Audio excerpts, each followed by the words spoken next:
Good morning, this is Newswire. I'm Dennis Aseto. President William Ruto has announced the start of a major operation to mop up illegal arms in the North Rift region beginning today. Ruto said security operations will be conducted by a multi-agency security team, including officers drawn from the Kenya Defence Forces. The head of state, while speaking in Nakuru, said he had instructed Defence CS Eden Duale and his interior counterpart Kithure Kindiki to draw a joint strategy. Tutakuwa na polisi pale, tutakuwa na wanajeshi pale. So tunataka kuambia watu wenye wanapenda amani, kama uko na bunduki ambayo hujapatiwa leseni na serikali, rudisha. Na wale wengine wote, tunataka watoto wetu warudi shuleni. Tunataka kila mtu arudi shambani. Kila mtu achunge ng'ombe yake. Hakuna haja ya kuchunga ya ng'ombe ya mtu mwingine. Kila mtu achunge ng'ombe yake. Watoto wetu warudi shule, because we cannot continue to lose lives. Our children cannot continue to be out of school. We cannot continue to lose our security officers at the hands of a few bandits. He said the operation will seek to end banditry that has rocked parts of the country, including the Kerio Valley Belt. President Ruto further announced a 3-day amnesty period for the bandits and anyone with illegal arms to surrender their weapons or face the full force of the law.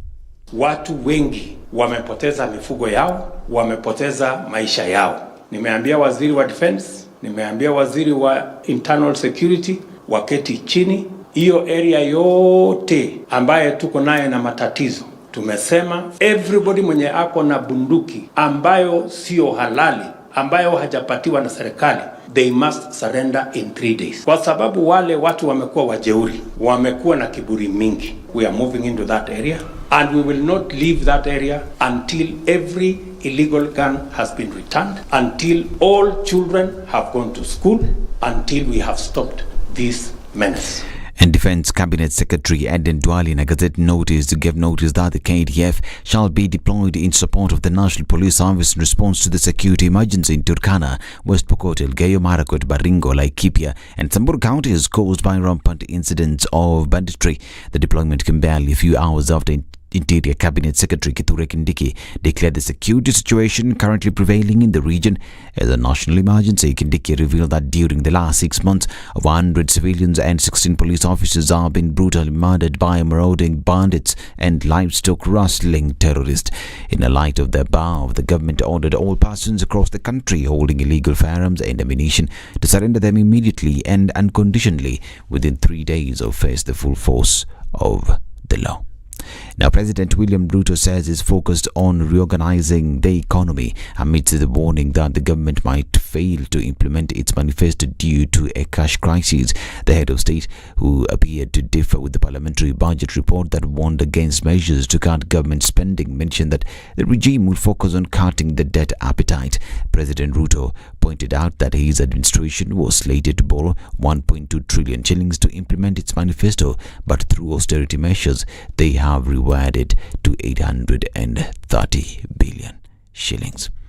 Tomorrow's politics, and the new Jubilee Party officials have formally notified the registrar of political parties on last week's changes made by the National Executive Committee. The party's Deputy Secretary General Joshua Kotuni also attached documents of the meetings which made various resolutions, including the suspension of Vice Chair David Murathe, the Secretary General Jeremiah Kioni, and National Treasurer Kagwe Gishoshi. This also includes the list of Jubilee Party National Executive Committee members who attended the NEC meeting in Nakuru. And the National Police Service is now expected to move in and execute an order requiring Eldoret Member of Parliament Marianne Keitany to immediately vacate the residence of Agriculture Cabinet Secretary Mithika Linturi. In a ruling, Milimani Chief Magistrate Wendy Mishemi ordered that police provide security and police assistance in evicting the lawmaker from the house situated in Runde Estate. The house has been at the center of a dispute between the two following a much publicized separation. And Bomet woman representative Lynette Chepkorir Elias Toto is in court over allegations of hiring 6 of her family members. Labour and Employment Judge James Stoker directed that the case filed against Toto be heard within the jurisdiction in Bomet. The judge said that there's no reason for the petition to be filed in Nairobi and instead transferred to file to Eldoret Employment and Labour Relations Court. In the matter, 2 petitioners are accusing Toto of nepotism. And 4 counties in Mount Kenya region, including Nyeri, Kirinyaga, Laikipia and Nyandarua, have been selected to pilot Kenya's maiden strategy of completely eliminating malaria in the next few years. I'm Dennis Asedo. Good morning.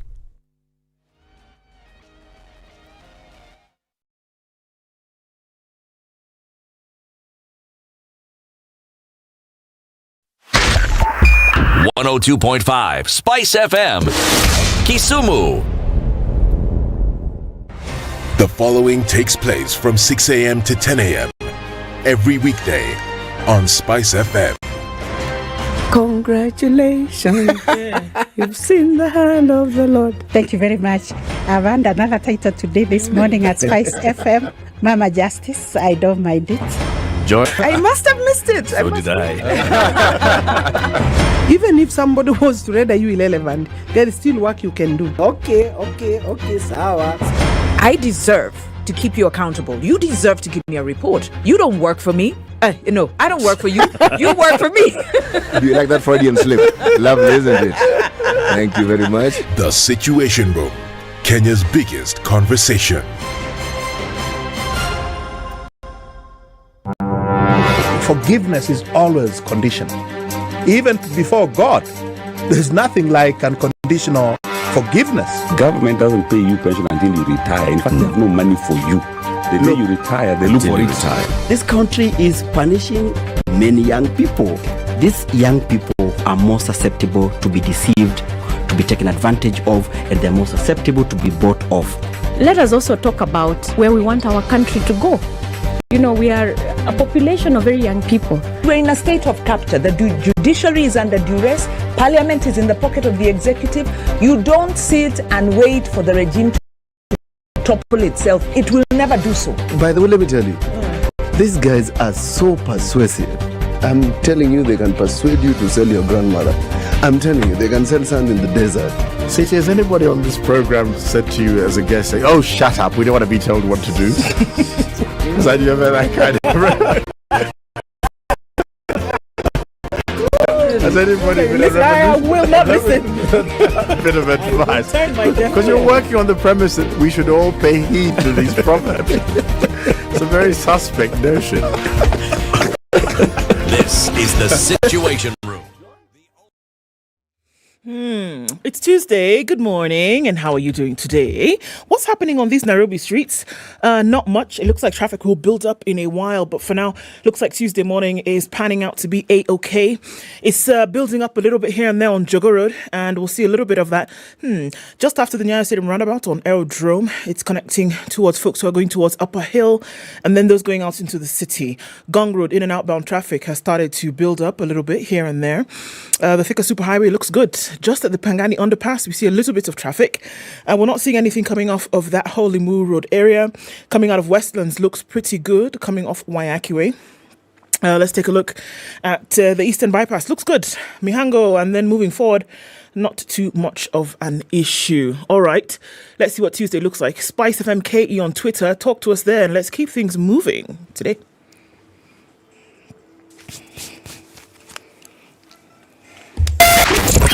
.9 Spice FM, Mombasa.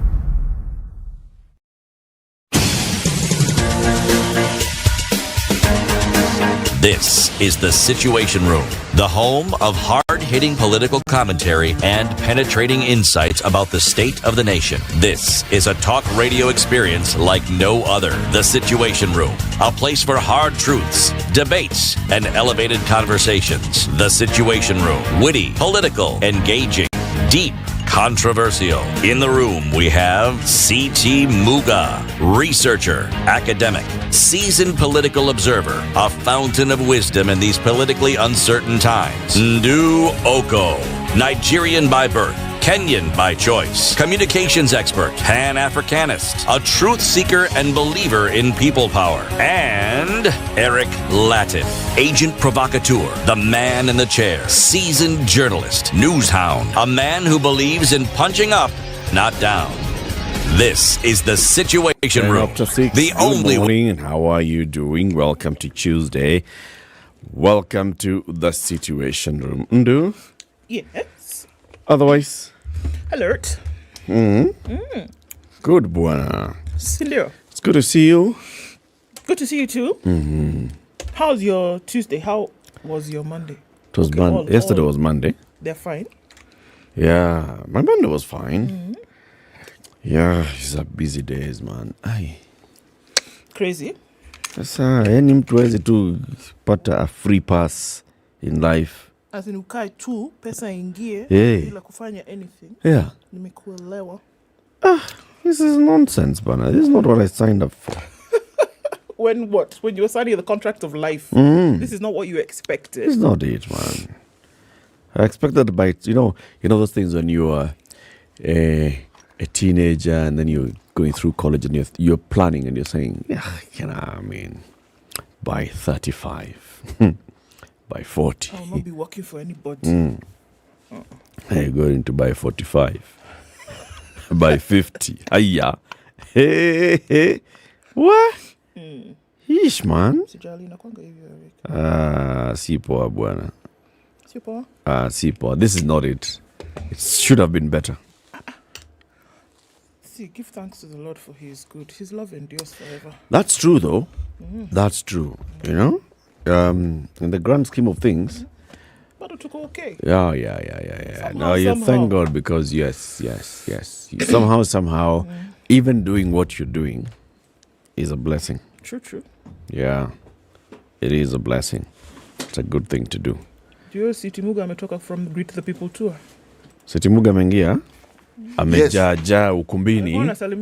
The people have told me to greet you, and I'm sure there are other people who are also online who will also be greeting us. Yes, but please receive greetings. We have received them. Constituents whom I had gone to pay a courtesy call. Yeah. You watch a bursary? Yes. Watch a bursary. Watch a bursary. In cash form. See check. Check. No, please. See promissory note. See promissory note. See ahadi ya kwamba hizo deni zote za skuli zitaunganishwa pamoja na zilipwe na check moja. Kuja kwa ofisi yangu Jumatatu. Muone na mkuje nyote, usije peke yako. Skuli zote ambazo ziko katika eneo hii waje. Yes. Na bona akopi bona CDF manager? Make sure. Chukua majina hao watu skuli wote tafadhali na ufanye hiyo haraka. Na wakuje saa 3 kamili wao wamefika kwa ofisi. Yes, na wewe saa 12 huo umefika na umetayarisha hiyo mambo yao. Umesikia? Bas. Yeah. Otherwise city namna gani? Otherwise, as we say in Kenya, niko tu at least. Yeah. Uko at least? Okay. It's good. It's hot out there. It's very cold in here. Actually, this heat, now speaking purely from a traditional point of view, this heat where in the morning your nose is sweating and you've not been running. I saw the rain birds. I saw them, the white ones. You saw? I saw them. You mean in your culture you in fact in Nigeria they're called loko pango.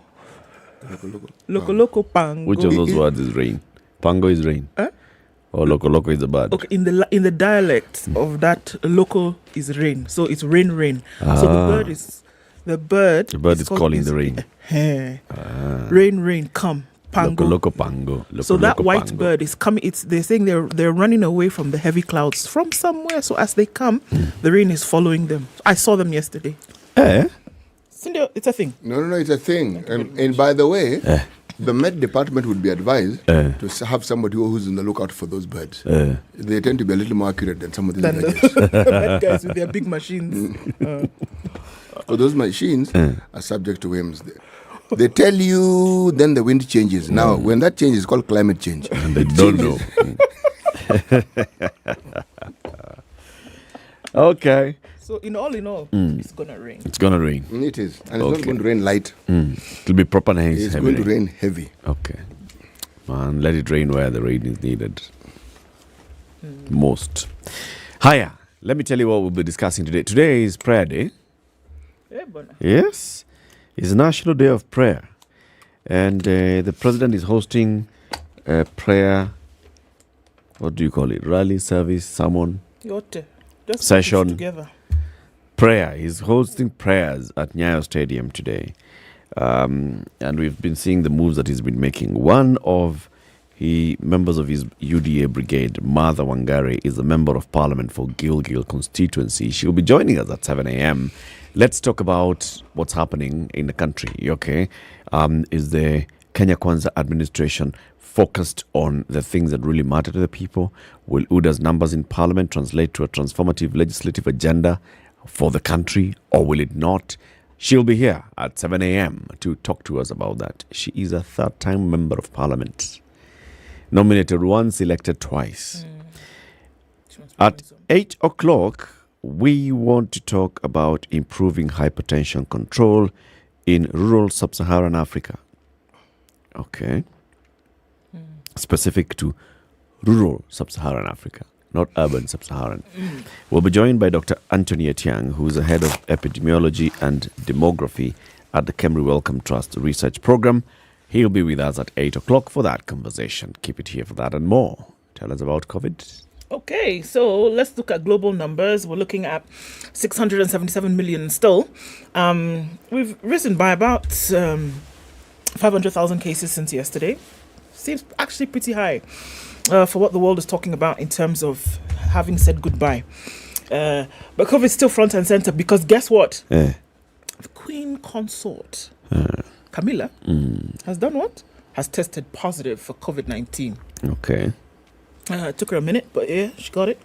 She said, Buckingham Palace released a statement yesterday. And after suffering from cold symptoms, she was tested, and Her Majesty, the Queen Consort, has tested positive for the COVID virus. They say, with regret, she has now cancelled her public engagements for this week, and she sends her sincere apologies to those who had been due to attend them. Okay. Remember yesterday when we spoke about the older generation, 75 and above, who then were areas of concern. Sorry, you don't fall in there. Sorry, CT. Areas of concern, especially for COVID. So she falls in this number. And so when people at this age then get COVID, there's a bit of a worry in terms of what would happen because of immunity. So Buckingham Palace is paying close attention to the Queen Consort.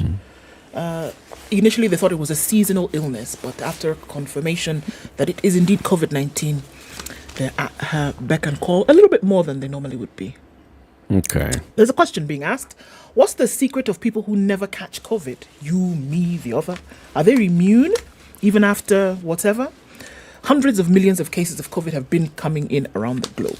You've probably had it. Maybe somebody you know has, at least once. There are people who've had it multiple times, but then there's some people who've never gotten it. Having been in the presence of people who may have had it, the chances are that you've come into contact with somebody who was at that time positive, but you never got it, right? The question is, what is it about these people? Are they somehow immune? Do they have some advantageous genetic mutation? Were they simply avoiding people and continue to take precautions? Or have they just been lucky? Or was their time not yet, and will it come? Those are the questions that are being asked. People are saying, these are questions, they're valid, but we still don't know. There's research that's going on to find out the people who have not contracted this disease from something that was so prevalent around the world. What is it about you or I who've never gotten COVID? So there's research that's going on right now. It's just been launched. It was launched a day ago. And they're trying to find out these folks who've never gotten it, who've never even had symptoms close to. What is the magic? Okay. That's what it looks like for COVID. Okay. It is 19 minutes after 6. It is Tuesday, the 14th of February, 2023. It's the month of giving. And that's why Showmax is doing the do. Yes, it is. Giving the least you pay for your Showmax package of TV series, movies, documentaries, etc. You pay for 1 month. Showmax gives you another month free, solidifying that Showmax in a give. Kabisa. If you're online, let us know where you're tuned in from. I can see Collins Kimtai is awake. Isaac Dereva as well. Everybody will be acknowledging your presence shortly. This is the Situation Room, the only way to start your day. This is Double O Direct, woman host, music by women, and only women guest. Everything is so larger than life. You kind of have to have a good understanding of who you are. You could easily lose yourself. We have a global approach in the programs that we put together, meaning that it's not just about refining my business, it's about refining the industry, it's about touching the youth and making sure that in totality, change actually happens. Catch Double O Direct every Saturday from 10 a.m. Only on 94.4 Spice FM, Nairobi. All right, what are we looking at this morning? Cloudy conditions in Nairobi will go to highs of 28 and lows of 17, lows of 15 today. Into Nakuru, it's clear at 13, highs of 29 and lows of 12, and we'll see highs of 29 as well in a clear Nyeri at 13. It's 11 and clear in Eldoret, highs of 28 and lows of 11.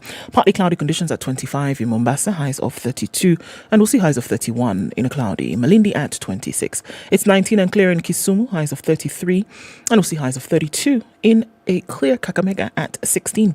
21 and partly cloudy in Kampala, highs of 29 and lows of 17, and partly cloudy conditions at 25. In Dar es Salaam, going to highs of 31 and lows of 25. It's 16 and partly cloudy in Johannesburg, highs of 24 and lows of 16. And at 26, partly cloudy conditions in Lagos, highs of 35 and lows of 26. We'll see lows of 24 in a mostly cloudy Kinshasa. At 25, going to highs of 32. It's 3 degrees and cloudy out in Beijing Tuesday afternoon, highs of 5 and lows of -7. While at 1 degree Paris is clear, we'll see highs of 13 and lows of 0. 3 degrees and clear conditions in London, highs of 14 and lows of 3. And New York, Monday night is cloudy at 9, highs of 12 and lows of 5.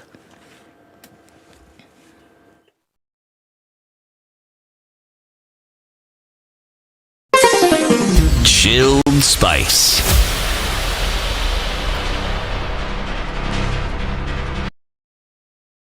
Mature, intelligent talk every morning. Spice up yourself.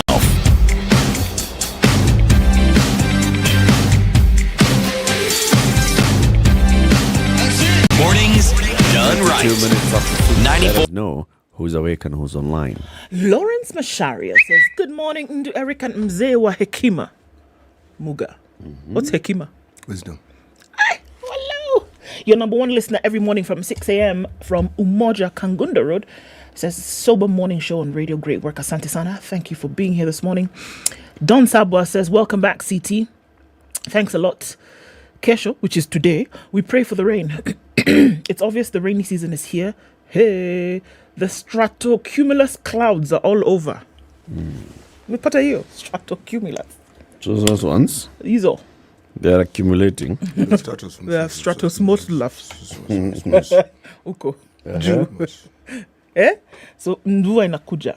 He's also put a picture there of somebody eating cake and somebody trying to scrape the bottom of a pan and says, yes, this is the same Kenya. Unfortunately, but true. Good morning, Wadao. What does that thing mean? Wadao. Hello? Wadao. Eh. Washikadau mostly as stakeholders. Okay. All right. Tuned in from a CBD. Looking forward to a great show. That's Dao. You know Dao? What the Dao is? Dao. Dao is a boat. So Washikadau. The people in the boat. Stakeholders. Crew. Voilà. C'est ça. Cyprian Mwaura says he's tuning from Nakuru City. Good morning, everybody listening from Mombasa. That's Robert Mbogo. And Collins Kipsat says, good morning. Happy Valentines. Allah. Inakwaga hivyo. Good morning, guys. Good job as always. Isaac Ndereva is here with us. Berin Ogema says, happy Valentine's Day. Kiss, kiss. Nico 2 at least. Judith Chepkemoy says. And she says, City is looking good. And says, suddenly City Muga. Come. Somebody sending a message subliminally or otherwise. She's sending you a message, CT. Zachary Gikonyo says, good morning. Hi, guys. Happy Valentine's Day. You could probably find time to play the song Let's Go Together by the group Change for all the program listeners this Valentine's Day. Ndukuja nyuma tent, I tell you where Camp David is. Okay. Good morning, 254 with love. The Situation Room on the Day of Love. Lots of love to the whole team. Edna Kwanzaa. Edna has been earmarked as the number one. Recipient of love. For the Day of Love, Edna. Happy Valentine's Day. Love to you. She's not even listening. Leave her. Ndu City and Eric. Dennis says he's tuning from Kapenguria. And Edwin Machabe is tuned in and is greeting everybody on the planet, literally. Quite a number of people online. The thing has refused to think. But yeah, we can see you guys. Thanks for joining us. Karibuni sana, sana, sana. Everybody, welcome. City. Yes? Do like that. Oh, no, wait. Yeah? I have to say. Jojo Mugele, I love that name. Jojo is tuned in this morning from Tasia, and he says, good morning, my Radio Trinity. So, wait there. Umazi Machiti is tuned in, says Nico Nairobi. Oh, you are? Welcome. Reynolds Tumo is also tuning from Eldoret this morning as well. Okay, voilà, c'est ça. Allons-y. Voilà, c'est ça. Okay. We're still in the country of? Zambia. Hey, take care of the neck. Necklaces are not difficult to find. Take care of the neck. Necklaces are not difficult to find.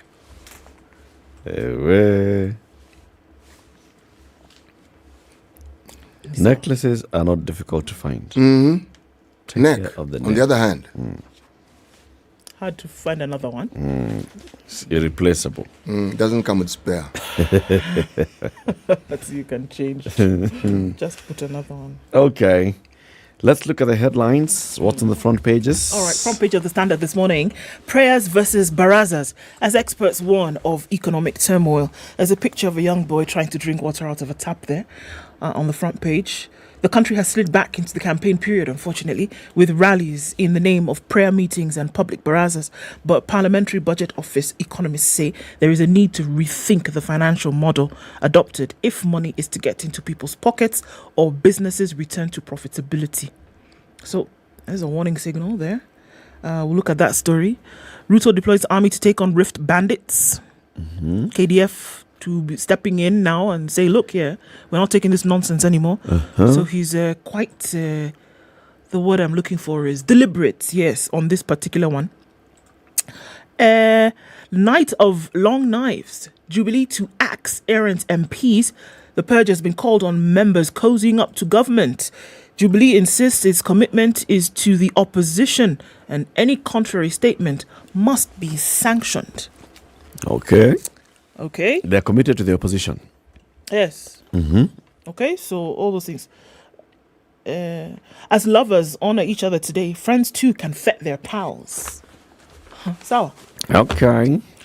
Killing fields. President Ruto orders KDF to join security operation. That's what's on the front page of The Nation.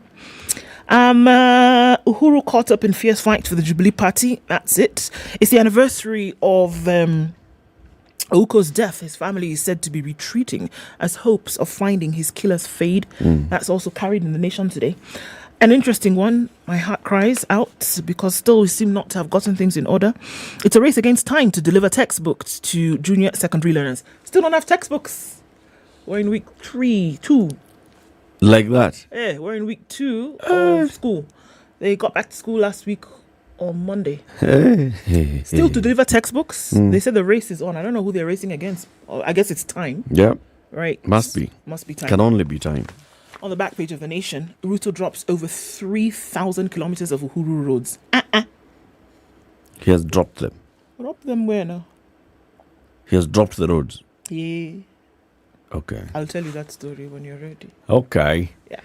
City, what's on the... Let me tell you the Business Daily, then you can tell us the star, right? The Business Daily. Treasury bought 6 billion shillings stake in Telkom just 4 days to the elections. Really? And this was against the advice of the Controller of Budget, who says she refused to authorize the withdrawal of the billions to buy out Helios investment partners in Telkom Kenya in a deal that made the company now become fully state-owned.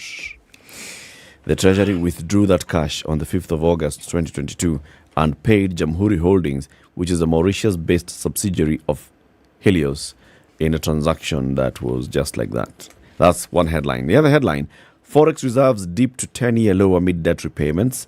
The foreign exchange reserves have dropped to the lowest in 7 years, further breaching the critical level of 4 months import cover in the wake of huge foreign debt repayments.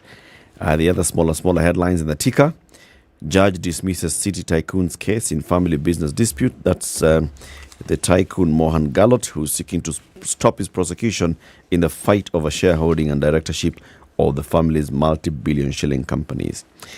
8 young men were charged yesterday with stealing 449.6 million shillings from NCBA Bank through Fuliza.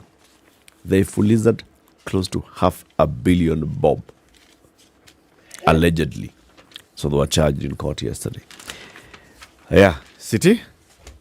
Well, the star, right-hand corner, green. Okay? That indigo, Ubo color. What was that color again? Teal. Teal. Told you. That's what you said. Indigo. IG spots different look as police service tests new set of uniforms. Kwani, every administration must change uniforms. Yes, now you just be going out like that. What do you mean? New They did not like the other one. It was Mothers Union. They said that one was too but then then can we then say why don't they have different sets of uniforms? Or they revert to the old one if they didn't like no, the even new have 3 sets of uniforms then. Okay, so that different shades of blue. 50 shades. it doesn't of blue. matter. So Meaning, that Sundays, it's Mothers Union. You wear that blue one. Okay? So we know. Yeah. On Sunday, police wear blue. We know. Okay? Monday to Wednesday, they wear the old one before the Mothers Union thing came in. Then now, the new Thursday one. to Saturday. Yes, this one. So surely, where does it say they can't have 3 sets of uniforms? Where does it say? You're not okay. Or if you feel that this thing isn't fair, then GSU, okay, let them have the blue. So we know GSU have blue, Mothers Union, all right? Then this regular police give them that old uniform that they're clamoring for, okay? DCI also give them uniform, okay? This new thing, whatever it is. Meaning, there are so many ways of ensuring that all the colors that have been introduced are utilized. But this thing of a new government comes in, new set of uniforms, you're going to confuse us. Because at some point, I won't be able to tell between a cop and a cleaner. Yes, and an ordinary guard, because everybody has a uniform in this country. Anyway. So how does it look? Is there a photo? Yes, there's a photo. It's sky blue. Oh my goodness. Yeah. It's nice. Looks like Air Force. Not Air Force, it looks like a kanjo.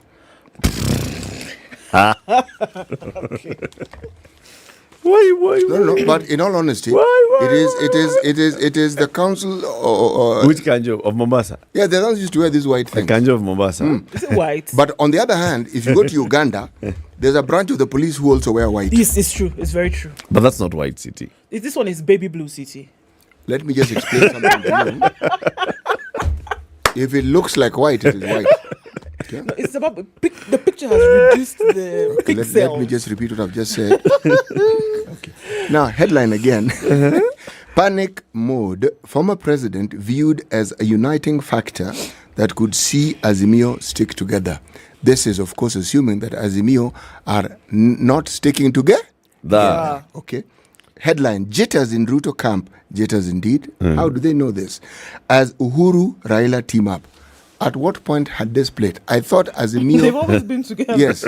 But anyway, that is the headline. Then under that, pundits say Kenya Kwanza fears Kenyatta financial muscle and international networks. There are people in this paper who are soothsayers. They can read intentions. Yes. So here, these headlines, just intentions, okay? Then, 7 former Jubilee MPs gang up against their party leader. Now, people take a picture together. They say they're working with the current government. How is that ganging up? That's what they've said.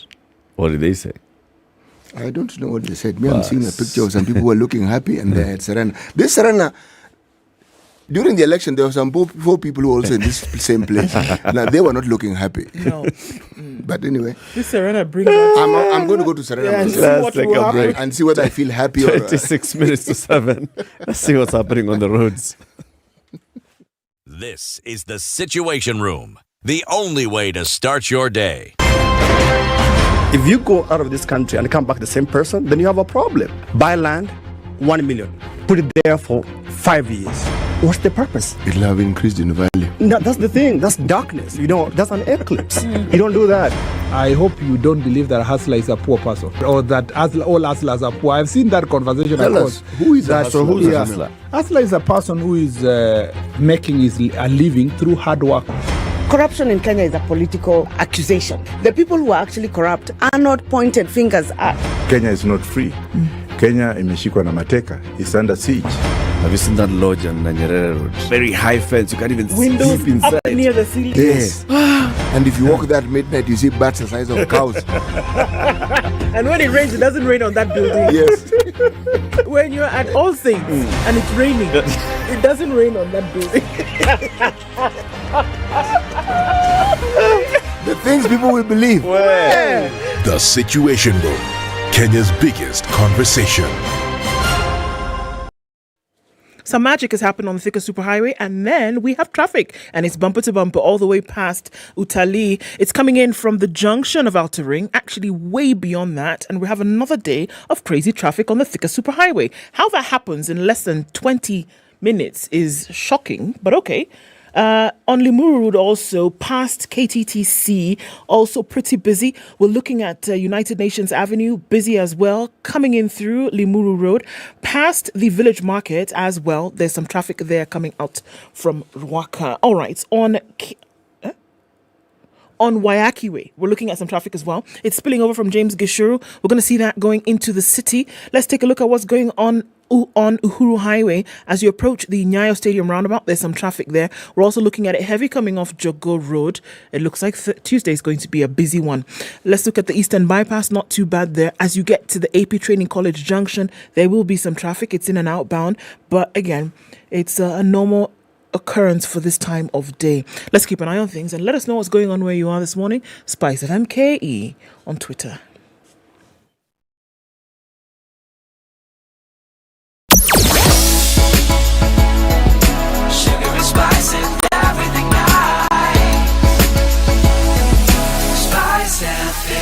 Spice up your life.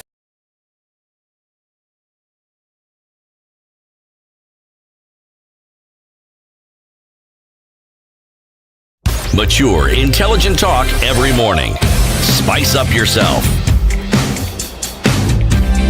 All right. Tell us. What's going on? There's been a lot of chatter about who's going to do what. Wild North is what the nation calls it this morning. Kindiki also declares a national emergency in 6 counties and has called them disturbed and dangerous areas. Wild North, in the last 6 months, over 100 civilians and 16 police officers have been murdered in banditry-prone areas, with schools, churches and police vehicles burnt by bandits who have become even more brazen, escalating their terror activities on locals and law enforcement agencies. We did hear some things. We heard the president just a couple of days ago telling the CS, you know what? Time for you to pack up your bags, man, and go to that area. Go and camp out there. Go sort it out. Sort it out. This business of being in Nairobi is not helping anybody. He's now talking tough, the president, and he's talking about banditry and raids surging in the rest of North. He promised to act tough on insecurity in troubled areas of the North Rift region and other parts of the country which had been hit by banditry attacks. He was speaking after he met with leaders from Baringo County at State House Nakuru.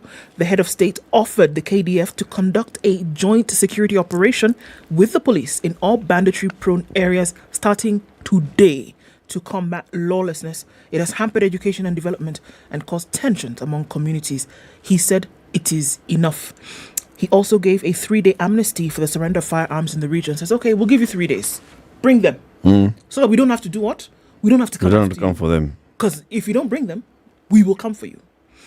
He says, okay, here, take them. Take the defense forces. Let's get this thing sorted out because it's too much. He says we must do whatever it takes to bring to peace. We must bring We must do whatever it takes to bring peace to a banditry-prone area. We will do everything possible to weed out a few criminals. So we're going to throw everything plus the kitchen sink at these guys. We're not doing it anymore. The meeting was attended by Baringo Governor Benjamin Chiboy, MPs William Kamket Kasait of Tiati, Joseph Makilap of Baringo North, Joshua Chepyegon Kandi of Baringo Central, Charles Kamuren of Baringo South, Ruben Kiborek of Mogotio, and Musa Sirma El Damaravin. And he said, you know what, guys? He actually said, let's not talk about this thing the way we've been talking about it. Now, we are going to do. We are. The day before, he said, CS, you go. Then now he met with area MPs and said, look here, this is what we're going to do. We are giving now he's done 3 things. 1, he's given an amnesty to these guys, surrender your firearms. Number 2, KDF, inside. Number 3, MPs called all of them. If you guys know what's going on and you also... And you're not saying... you're not, we will also hold you responsible. So let's, I beg, it's enough. Where? But you know, the effort that is being made by the government to wipe out banditry must be lauded and must be supported in every way possible. However, Professor Kindiki, before he was given this docket, it cannot be said that this is a man who had any expertise in this particular area of security. Not to degrade his capacity or to say that his managerial skills are lacking. I'm simply saying there are people in the country, there are departments within this country whose duty is primarily that. Now, how he's going to the area will help, I don't actually understand. Because, no, I honestly do not understand. Because there are people who, they are units. That's their job. And they have commanders, and those commanders have other people above them. There's an entire infrastructure that deals with this. So I'm taking the view that it was metaphorical, meaning take everything. Your focus should be that region, not physically move yourself and go and camp in Mogotio. No, okay? Excuse me. Please. What? Excuse me. During the vetting of CSs, one Professor Kindiki said, when he was asked, how are you going to handle the security situation in the North Rift? Professor Kindiki said, excuse me, thank you very much for that question. I myself personally will camp there until the security situation is sorted out. Look, maybe camping there, CT, helps also with the commanders of the operation. If they need anything that requires immediate approval, they don't have to look for Kindiki and then they hear, Kindiki's due has gone for a meeting where Waziri ako wapi. Basically, the minister is able to speak with the National Security Council immediately and say, okay, people, this is what more we need. Remember what's his name? Natembea. What Natembea was saying about the kind of frustration that he faced. And now he's talking about it now, saying, we sat there, we have officers who say we are ready to deploy, but now we require this kind of support. We are not getting that support coming to us. You know, Erica, every government on this planet, if my reading serves me right, usually have a unit or 2 or 3 or 4 who deal with such things. You don't deploy them to sort of go and stop some riot somewhere. That they don't do with. In this country, we had what we call the riot police, meaning the police who cause riot. Riot police. We had that unit, and they were known. In an early time, they were called Fanya Fujo Uone, okay? GSU were formed. Specifically, I am certain that there are units we have. I don't know if they exist, but we have to have units who deal with such things. Now, taking the army there, we understand. In Mount Elgon, we had similar problems. Before the army went in and sorted out that matter conclusively, we had sent in the police. It was disastrous. Remember, you are fighting people in a terrain that they know better than you. Yep. They do. You're taking the fight to their home. Precisely. No, not only to their home, on their terms. On their turf. Look, I'm not criticizing the government efforts. It is clear an effort is being made. I'm simply saying that this is a matter which, if the government had really purposed to sort out, would have been sorted out a long time ago. That's really what I'm saying. That's true. And they have the wherewithal to do so. That's true. So the military has been deployed. In fact, a Gazette notice dated February 13th signed by Aden Bare Duale, who's the Cabinet Secretary for Defense and Chairperson of the Defense Council, said pursuant to Article 241 3B of the Constitution and, of course, the Kenya Defence Forces Act, notice is given that on the 15th of February, the Kenya Defence Forces shall be deployed in support of the National Police Service in response to the security emergency in Turkana, West Pokot, Elgeyo Marakwet, Baringo, Laikipia and Samburu counties caused by rampant incidents of banditry. So we've declared a state of emergency in those places? Yes, as a Gazette notice. And he's saying military tomorrow, they're going there. He's quoted the Constitution, Section Article 241 3B. Let me read Article 241 3B. Article 241 is the establishment of the Kenya Defence Forces. Article 241 3 talks about the Defence Forces are responsible for the defence and protection of the sovereignty and territorial integrity of the Republic. B. The Defence Forces shall assist and cooperate with other authorities in situations of emergency or disaster and report to the National Assembly whenever deployed in such circumstances. Now, Aden Duale, who is a former leader of the majority in the National Assembly, has conveniently ignored 24.3c, which says the Defence Forces may be deployed to restore peace in any part of Kenya affected by unrest or instability only with the approval of the National Assembly. Mm-hmm. That's what I'm saying. He has quoted 24.3b. He has ignored 24.3c, which says to deploy the military in any part of this country, the National Assembly must authorize it. You know, it follows the rule in literally every other democratic country on this planet. Yep. We like quoting the US. Congress has to say, okay, send. Yes. You won't just do like that. No, the president can't just say send. No. Just deploy military in Kenya. No, you can't. The august houses must say, okay, we agree, send. Has that recess of theirs come to an end? They were resuming today, please. They're coming back Then today. let's take the view that they'll pass that matter today. The point is, this Gazette notice should have been published after Parliament has discussed and approved this. This Gazette notice is saying this military are being deployed tomorrow. The notice has been given that tomorrow military will be on the ground. Isn't it? No. Actually, the law has been broken, just so that we understand. Yeah, but that's what we're saying. That by the time it is a Gazette notice, that one would assume all the necessary approvals and assent has been given.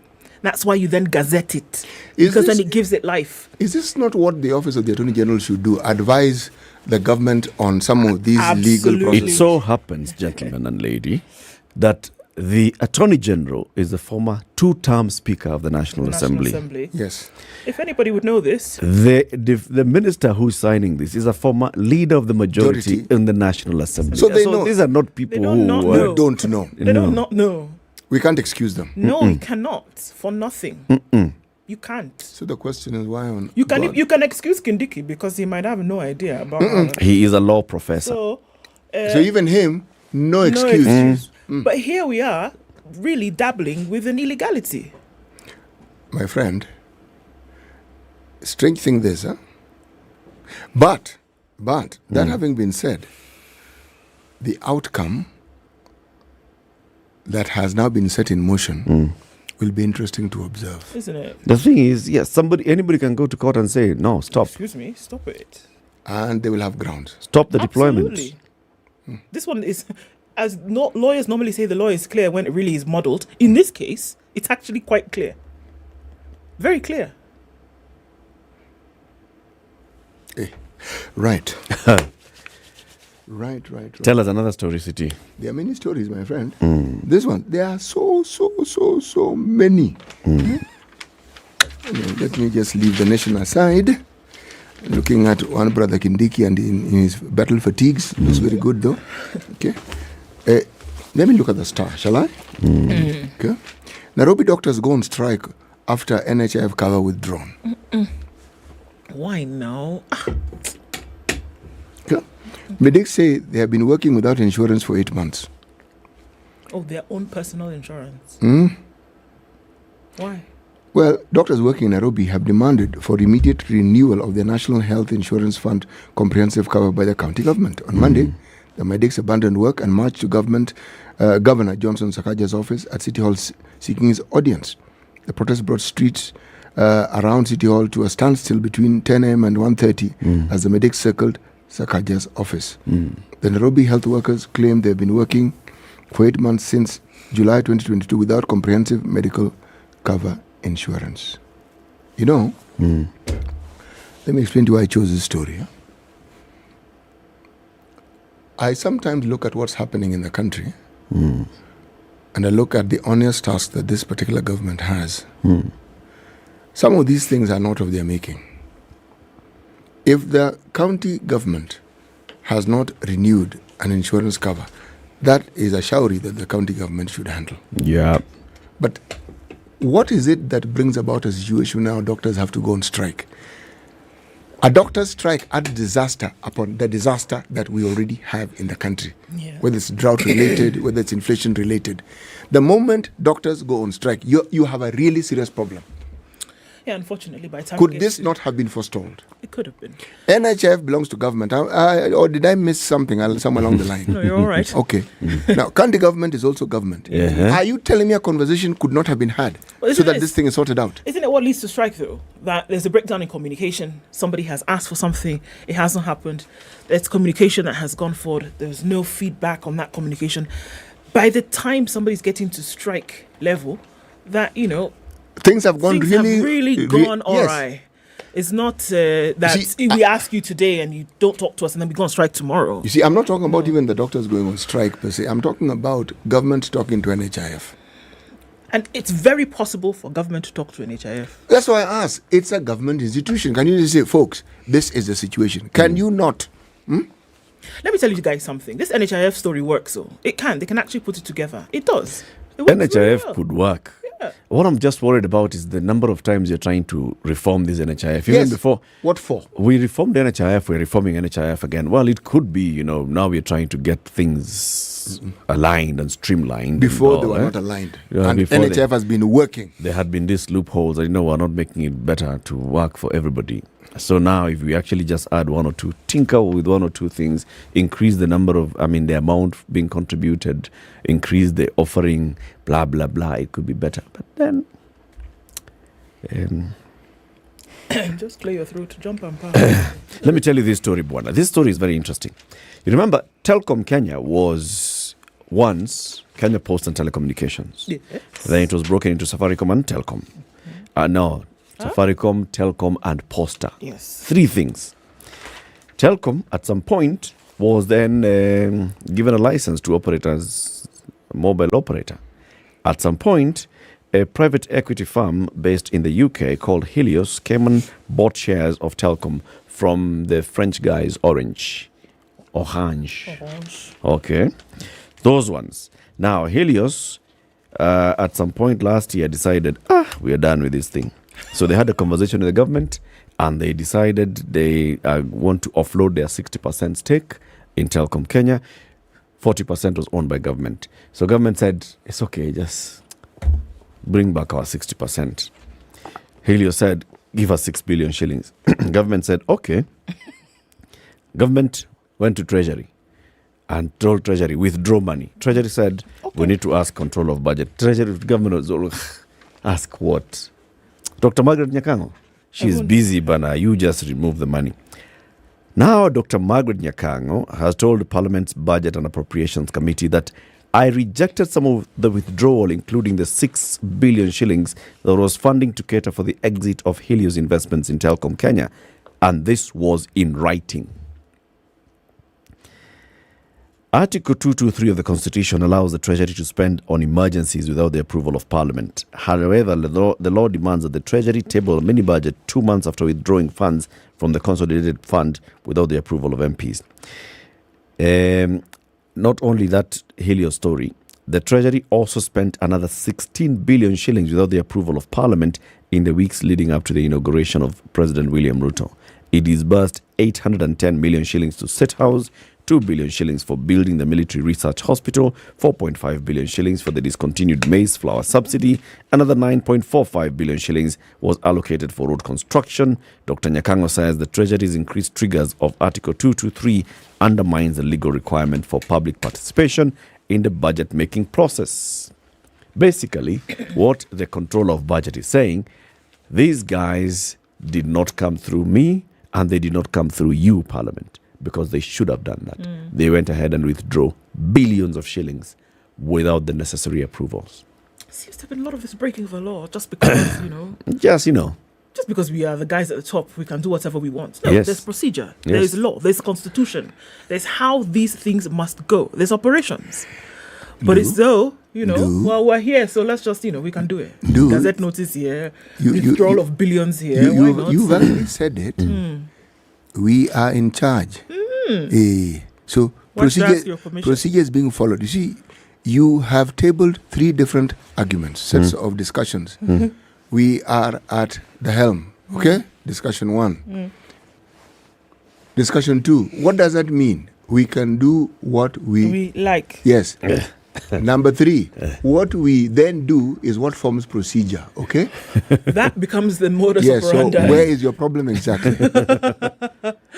Follow what rules? So you I can am see- the no, rule. At the end of the day, there'll be procedure. Yes. You see, you're casting aspersions.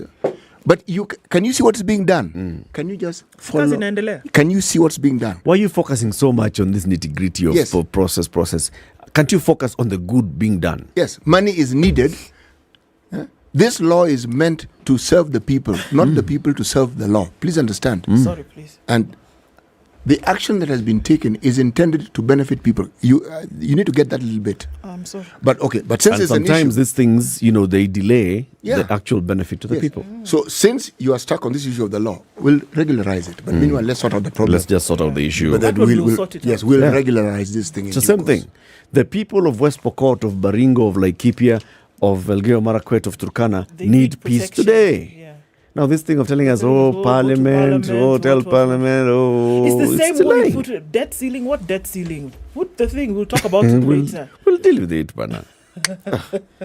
You people want your procedure. Everyone Government procedure. can't run now. Are we going because to eat procedure? I mean, Uh-huh. okay, very quickly. Yes. Ruto drops 3,000 kilometers of Uhuru roads. I told you, Abi. Economists are concerned that budget cuts will reduce economic productivity. But anyway, the president has dropped over 3,000 kilometers of roads that former President Uhuru Kenyatta planned to build during the current financial year, indicating a new course for the new administration away from its predecessor's priorities. So everything that you had wanted to do, Wachana nayo. dustbin. This comes against the backdrop of 47.3 billion shillings budget cut on the government's infrastructural projects during the financial year to June 2023, 99% of which affected construction of roads. The government, in the mini budget published January, proposes to drop the construction of at least 1,089 kilometers of roads across different parts of the country, while 2,304 kilometers that had been lined up for rehab and maintenance in the financial year to June will also be shelved. So a lot of the stuff that he had put in, no, we're not doing anymore. We're taking a different direction. Budget cuts is a thing. Now, economists are saying, okay, we understand the need to save money, but you know what this could do? That you cut the budget, especially that which had been applied to infrastructure, and it would definitely reduce the development index. So that's something you need to have a sweet balance between the two. Can we cut and develop at the same time? Why? This parliamentary budget office seems to be of the other regime. They're not thinking bottom up. They're not thinking bottom up. Listen to what they're saying. Where is that story? We're listening. That story is on page 4. Just a quick one. I want just to quote what they're saying. Start from the beginning. Just move There's slowly, only one methodically. Yeah. And then put a gazette notice. I got there. Targeted investment in agriculture and MSMEs as proposed in the bottom-up economic transformation plan will yield higher growth through increased contribution to growth from the sectors, as well as increased household income to the workforce, majority of whom subsist in these sectors. Or actually, they're supporting. They're together. This is according to the director of the Parliamentary Budget Office, Dr. Martin Masinde. Oh, he's saying, well, but let's make changes. Let's do things the right way. Change, or talking of change, doesn't necessarily mean that you will actually come up with something that actually works. What it just means you've shifted. Just means you're changing. You've shifted. That's it. It. In many ways, it's an end in itself. It doesn't mean that anything productive will come out of it. But then with some of these things, you have to develop a wait-and-see attitude. Yeah. Yes. And you go to chance. Chance all. What was that proverb again? Chance all. You may. You know something. Yes, you may. Yes. That one. That thing. That thing will Okay. Will okay. Has the Honorable Martha Wangari come? Can you see outside there? She's on her way. All right. Martha Wangari, the MP for Gilgil, is our next hour's guest. Good morning. It's 7 a.m.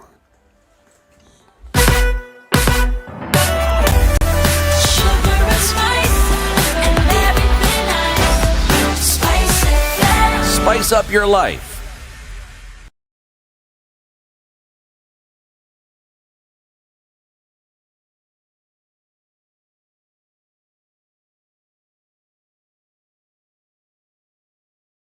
Good morning, this is Newswire. I'm Dennis. A certain happy Valentines to you from wherever it is you're listening from now. President William Ruto has announced the start of a major operation to mop up illegal arms in the North Rift region beginning today. Ruto said the security operation will be conducted by a multi-agency security team including officers drawn from the Kenya Defence Forces. The head of state, while speaking in Nakuru, said he had instructed Defence CS Aden Duale and his interior counterpart Kithure Kindiki to draw a joint strategy. Tutakuwa na polisi pale, tutakuwa na wanajeshi pale. So tunataka kuambia watu wenye wanapenda amani, kama uko na bunduki ambayo hujapatiwa leseni na serikali, rudisha. Na wale wengine wote, tunataka watoto wetu warudi shuleni. Tunataka kila mtu arudi shambani. Kila mtu achunge ng'ombe yake. Hakuna haja ya kuchunga ya ng'ombe ya mtu mwingine. Kila mtu achunge ng'ombe yake. Watoto wetu warudi shule, because we cannot continue to lose lives. Our children cannot continue to be out of school. We cannot continue to lose our security officers at the hands of a few bandits. He said the operation will seek to end banditry that has rocked parts of the country, including the Kerio Valley Belt. President Ruto further announced a 3-day amnesty period for the bandits and anyone with illegal arms to surrender their weapons or face the full force of the law.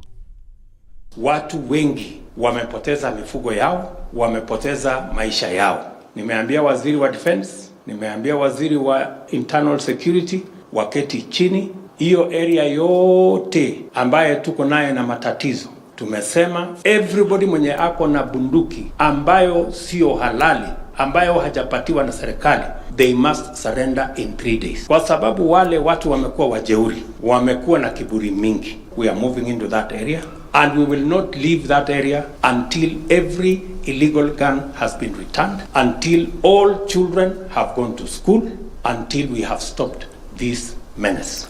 This as Defence Cabinet Secretary Aden Duale in a Gazette notice gave notice that the KDF shall be deployed in support of the National Police Service in response to the security emergency in Turkana, West Pokot, Elgeyo Marakwet, Baringo, Laikipia and Samburu counties caused by rampant incidents of banditry. The deployment came barely a few hours after Interior Cabinet Secretary Kithure Kindiki declared the security situation currently prevailing in the region as a national emergency. Kindiki revealed that during the last 6 months, over 100 civilians and 16 police officers have been brutally murdered by marauding bandits and livestock rustling terrorists.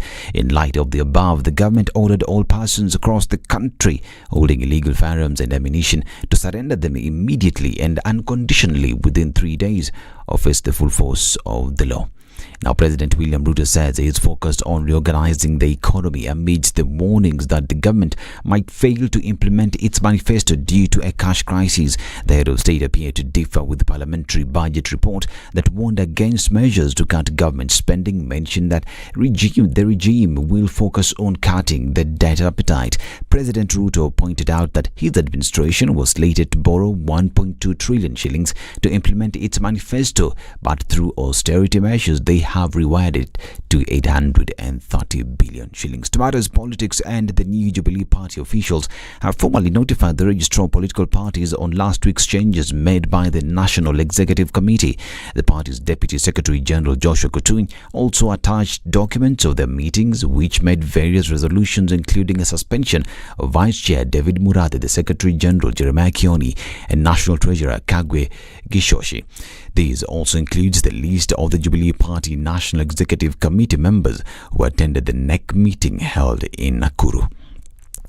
Bondo Member of Parliament Gideon Ochanda has been stripped of his position as ODM Secretary Bondo Branch. In a statement led by CI Senator Buru Dinga, the party has also announced plans to officially expel him from the party. Ochanda, one of the ODM MPs who met with President William Ruto at State House, has been blamed for going against the party's position more than once and making statements indicating that he is not ready to stay in the party and advance the party's agenda.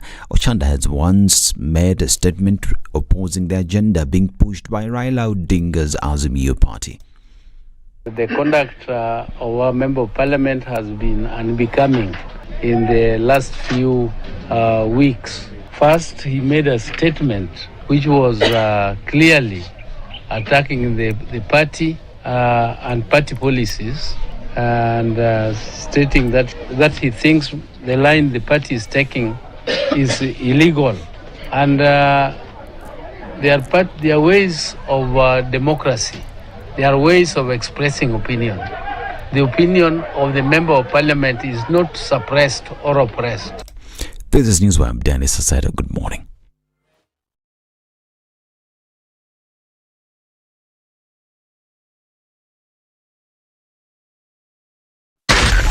SpiceFM, Nakuru.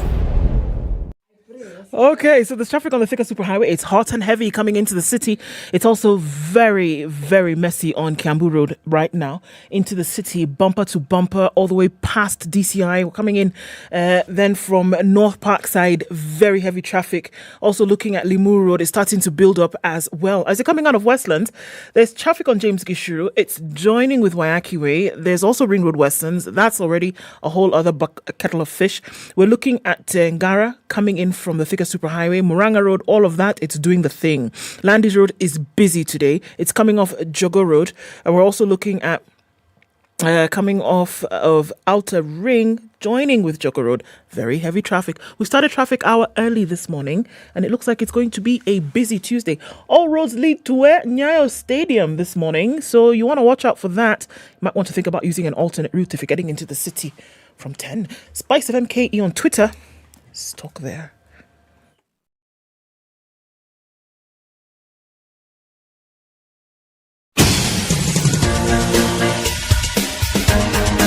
This is The Situation Room, the home of hard-hitting political commentary and penetrating insights about the state of the nation. This is a talk radio experience like no other. The Situation Room, a place for hard truths, debates, and elevated conversations. The Situation Room, witty, political, engaging, deep, controversial. In the room, we have C.T. Muga, researcher, academic, seasoned political observer, a fountain of wisdom in these politically uncertain times. Ndu Oko, Nigerian by birth, Kenyan by choice, communications expert, Pan-Africanist, a truth seeker and believer in people power, and Eric Latin, agent provocateur, the man in the chair, seasoned journalist, news hound, a man who believes in punching up, not down. This is The Situation Room, the only way to start your... Welcome to Tuesday, the 14th day of February 2023. CT. Yes, please. You had your red jacket on. I thought it was for Valentine thingy. You know, I had this red jacket yesterday. Really? Yes. I wear it every day. When I'm not wearing it, it has gone for washing. So it has nothing to do with Valentine. It was not a Valentine. I know exactly where you're heading with you. I know exactly where you're heading. On this matter of my jacket, I'm a soothsayer. I know. You can see. I know. When you're 18. Nimekuona 25. Where nimekuona? I don't know why you're in denial. Why are you in denial? See, I'm allowed to be in denial. Hiya. I know you're a lawmaker and all this. But is there a law against being in denial? No, you're free. allowed. You're free. Yeah. First of all, when one looks at the industry that you're in, my goodness, the cornerstone, the foundation of the entire industry is denial. Maybe you should start from the voters. That's where it starts. I knew you were going to say that. It would head there. God, Jenny. Martha Wangari is the MP for Gilgil constituency. She is our guest for this hour. Before we welcome her, let me remind you about what Centum Real Estate are doing in Vipingo. They are building this new multi-use complex. It's going to be industrial, there'll be residential, there'll be commercial. They've started with the residential bit in Vipingo. So Vipingo development is actually those very beautiful studio, 1-bed, 2-bed, and 3-bed apartments, and there are some bungalows. Now they are doing the next phase of the apartments, the studio, 1-bed and 2-bed and 3-bed, and they're saying, come, purchase. All you need to do is put a down payment of 10%. The lowest is 1.98 million shillings, so put 198 million thousand shillings as down payment. The rest we pay pole pole tukiongea. All you need to do to get more details of this is text the word Vipingo to 22365. That's the word Vipingo to 22365. I'd seen a comment, somebody's asking us, kwani studio yenu iko nje? Naona watu wakibeba mtungi ya maji huko nyuma. Someone was working with the mtungi ya maji. Yes, I think whoever's observing now understands what multimedia is. This is it. Beyond talking, there are also people walking by. Yes. Yes, and going about their business. With mtungi ya maji. Multi. Yes. That's multi in operation. Okay. That is it. City, welcome our guest to the day's proverb. Yes, I will. Our proverbs this week are from the country of Zambia. Uniquely at crossroads of Central, South, and East Africa. Hang in the middle. Take care of the neck. Necklaces are not difficult to find. Take care of the neck. Necklaces are not difficult to find. Mheshimiwa Wangari, good morning. Good morning. Welcome to Kenya's biggest conversation. Thank you. Happy New Year. Happy New Year. Happy Valentines, stroke prayers day to Ndu and to City. And to City, thank you for the rose flower. You are most welcome. Yeah. And of course, you are helped by the lovely lady at the reception called Rose. She's the one who gave me initially. On his behalf? Yeah, on your behalf. You just delivered it. It was in the jacket. Wishing the happy Valentines in the prayers. The happy Valentines is for City. The prayers are for me. Actually, we are all praying. We are all praying, and it's Valentine's. And I think the president effectively postponed Valentine's and they cancelled the men's conference. Yeah. Now nobody has an excuse. Yeah, he has brought everything into one and called it prayer. With one stroke of declaration of to do. But anyway, I think the history of Valentine's is also based in the Christianity faith in terms of the martyrdom from the Rome martyrs. So it's also for everyone to enjoy love across your parents, your friends. It's not just for lovers as it has been evolving over the years. So eventually I think even love to God or the agape love is also part of it. It's all part of it. It's all part of it. So thank you. And I'm happy to be back. I was here before the elections. Can you guys say congratulations? Congratulations, Mheshimiwa. It's very important because it is not hard. It is not easy to be re-elected. 3 times. Yes. But more importantly, re-election at the constituency level. And if you think politics is hard for men, try it for women. I think it's hard. The first time we're having 10%. 29 out of 290 constituencies being represented by women is the highest we've ever had. And can you imagine we're in 2023 and celebrating 10%? It tells you how difficult it is. But we thank God so far, and I'm happy to be back to this studio and the hot seat. I think it's gotten hotter when I was away. Karibu sana. Thank you. Make yourself comfortable. So you're getting back to Parliament today after the recess. Yes. And so you'll start with prayers and then a procession into Parliament for the afternoon. Tell us about the prayers, because I don't want to the president has called for prayers. 18, like City says. I think this one is 17. 17 is closer. But of course, this was made over the weekend. We were in Nakuru, and we had a major prayer rally, what we would call interdenominational, inter-counties. In fact, it was fetching membership from 14 counties that were initially called the Rift Valley, all the way from Samburu, from Turkana, West Pokot, Baringo, Nakuru, all the way, 14 of us. Yeah. So, and Narok, Kajiado, all of us who constituted the former Rift Valley province. And that was just prayers. And I think that's where it started. And if you followed it on Sunday, you saw the First Lady, Mama Rachel Ruto, and the Second Lady, I don't know whether that's the right term, Pastor Dorcas Rigathi. And they also led the prayers at that point, and like national intercessors, so to say. And of course, in addition to other clergy. And I know there are different views about the prayers in terms of There are people who think we are doing it too much. People who think we are making them political. Are you? I would say everything is political. And can you and even in church, what is there not to say there is politics in church? Can you actually pray too much? Like now, you cannot pray too much. I think everyone is free to do that.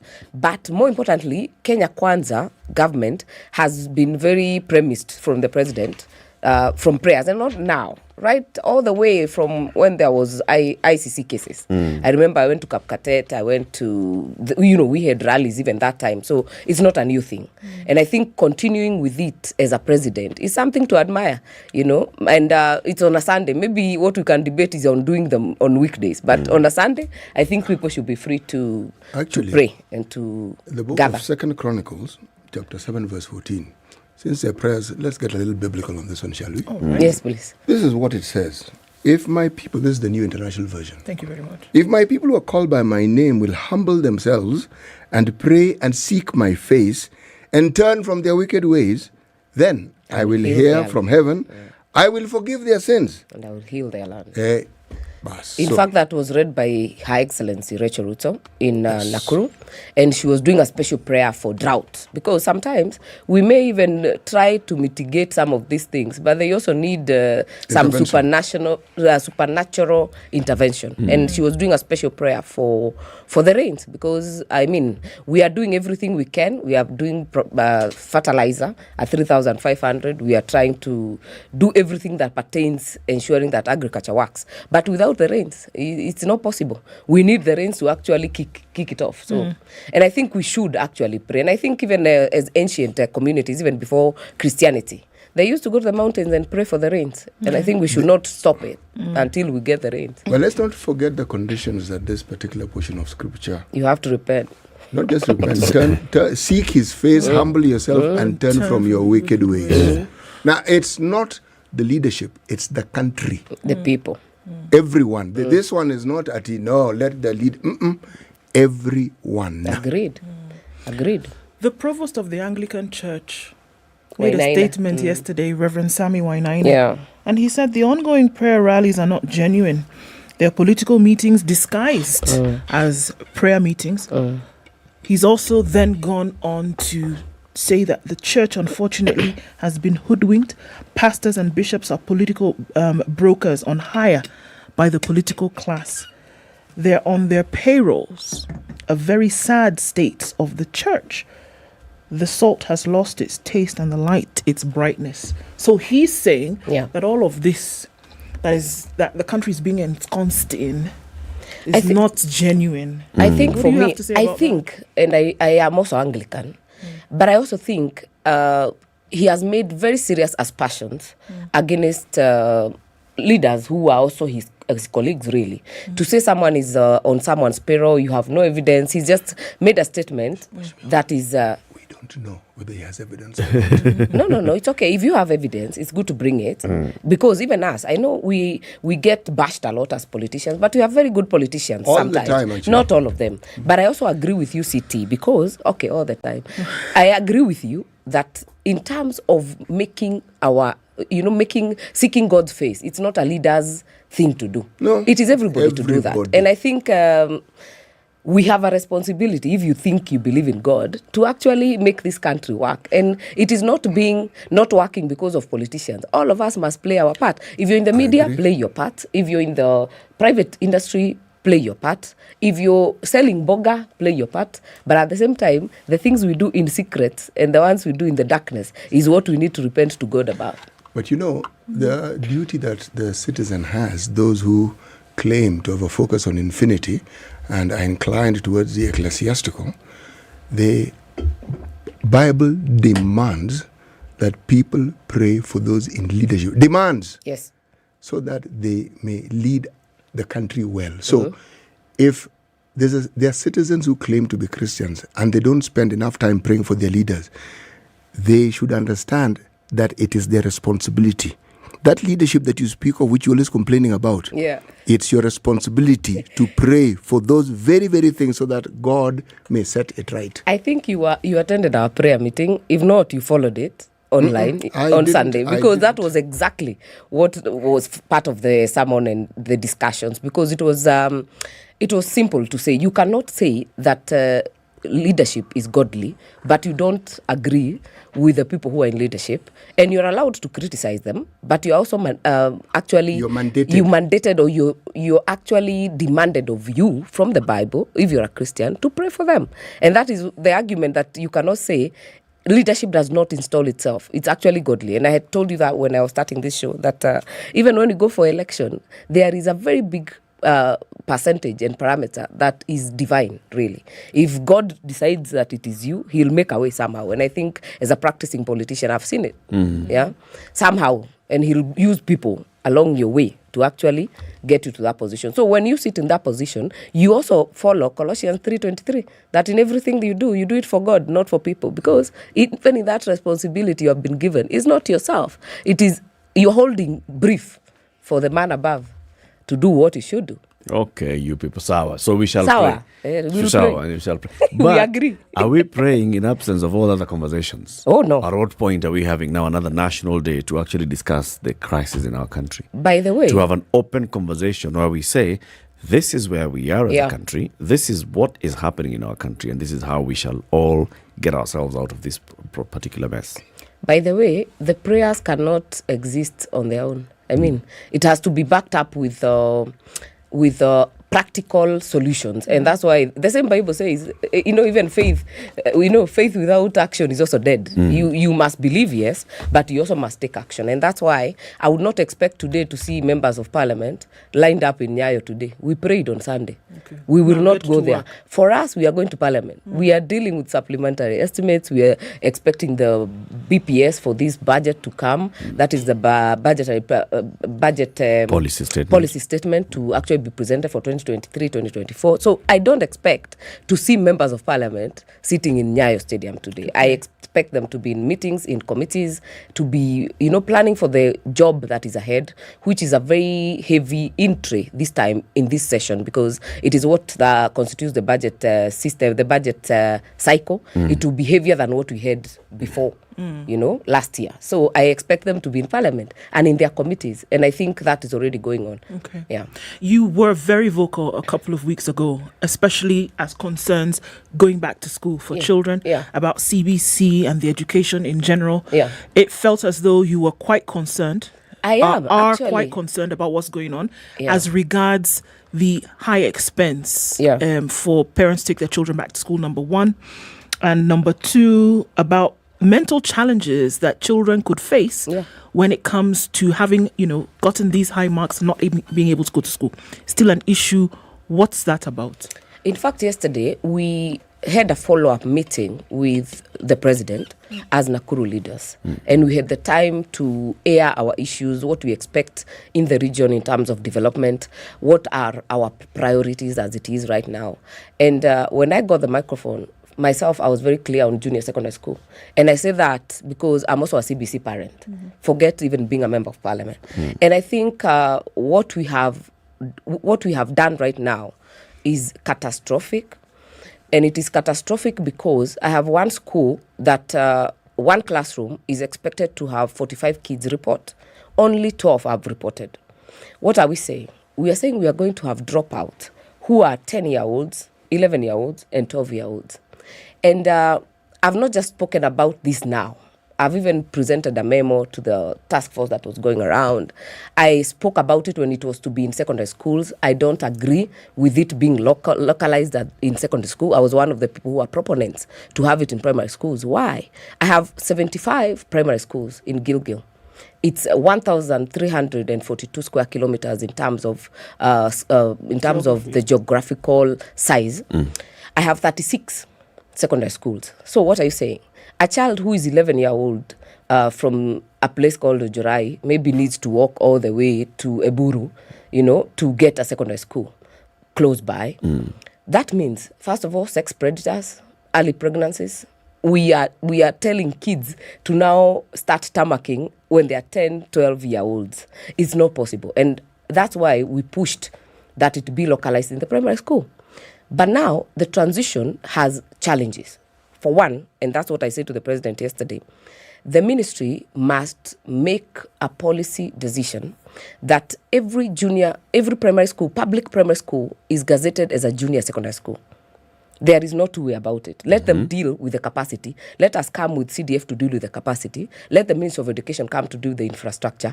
But every public primary school must be gazetted as a junior secondary school, because you cannot tell a child in my school, in my place called Oldubay, to now go look for a school 5-10 kilometers, and yet even that school they are going to has no capacity to absorb extra. Anyway.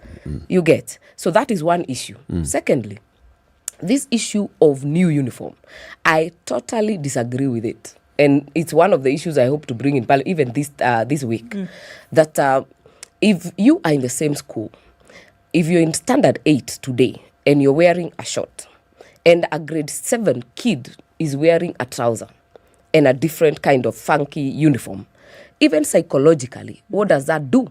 In terms of we feel who is bigger than the other. And you cannot say kids are not existing in this same world we are in. So they're also looking at grade 7 being a bit pampered and being like the cool kids of the school. And yet we have a Standard 8 we are looking at. In places where I come from, like in the Kikuyu community where I come from, most initiations, circumcision, rites of passage are done after class 8. So now we are having kids who feel by grade 6, umemaliza shule. Do you get? So you want to now go to rite of passage, you want to feel big because umemaliza shule, you're going to secondary school. Yep. But more importantly, the issue of cost. Uniforms, 4,500. Locker, 5,500. Lunch program, a minimum of 3,000 to 5,000. What are we talking about? It means without a minimum of 15,000. Now, hujanunua vitabu, you are not able to get your child to junior secondary school. It's I mean, what are we doing? And I think for me, that is the issue that we should address with the ministry. Let the locker a child was using, transit with it. What is the problem? Let the uniform they were wearing, transit with it. What is the problem? Education is not about clothes. To the US, go to the US system, and the best schools that we have they don't even wear uniforms. I mean, it's not about uniforms. Let us deal with matters. Walimu, we are giving one teacher for 14 subjects. We have not delivered books. We have bigger issues to deal with than a locker, which you want a new one, or a uniform that you want a new one. So I hear you. So your main objection to the uniform, if I hear you correctly, is number one, because there's a Standard 8 kid who's still in primary, and that Standard 8 kid will feel belittled. That will be number 2. Number 1 is cost. Number 1 is cost. Yes. If this child had gone up to, the Standard 8s are going to be experiencing the same issue of cost. Of course. Are you also opposed to a different uniform for secondary schools? No, secondary schools I'm okay. Why? Because this you cannot do it twice. Let me tell you right now, because I was issuing bursaries to Form 1s. We are already so overwhelmed by the requests because of the drought. People who could initially pay for their school fees are not able to because jobs are lost, because COVID happened, people moved back. You have 2 children, one going to Form 1 and one going to junior secondary school. We can assist the one for secondary school by giving bursaries, because we do, and then you can deal with buying a uniform. But for junior secondary schools, we are not able to give money because, first of all, we don't have it. Yeah, we have no enough resources. And then at least you have the psychological preparedness of you have a child going to 8 years, in the primary school, then you transit them to 4 years. Secondary schools are totally different, totally. And I think any person will be ready at that point, and even those ones are not ready. There are so many I've had to buy uniforms myself, even from my own pocket, because even if you pay school fees using CDF, that child cannot afford the criminal, it's actually a criminal to have schools charging 20,000. So there are serious Ministry of Education policy issues that we have not dealt with. And I say that because I say we have delegated legislation committee in the House. I hope that the Ministry of Education passes these regulations through the delegated legislation committee, because that is the only place we can be able to interact with them, even as a House.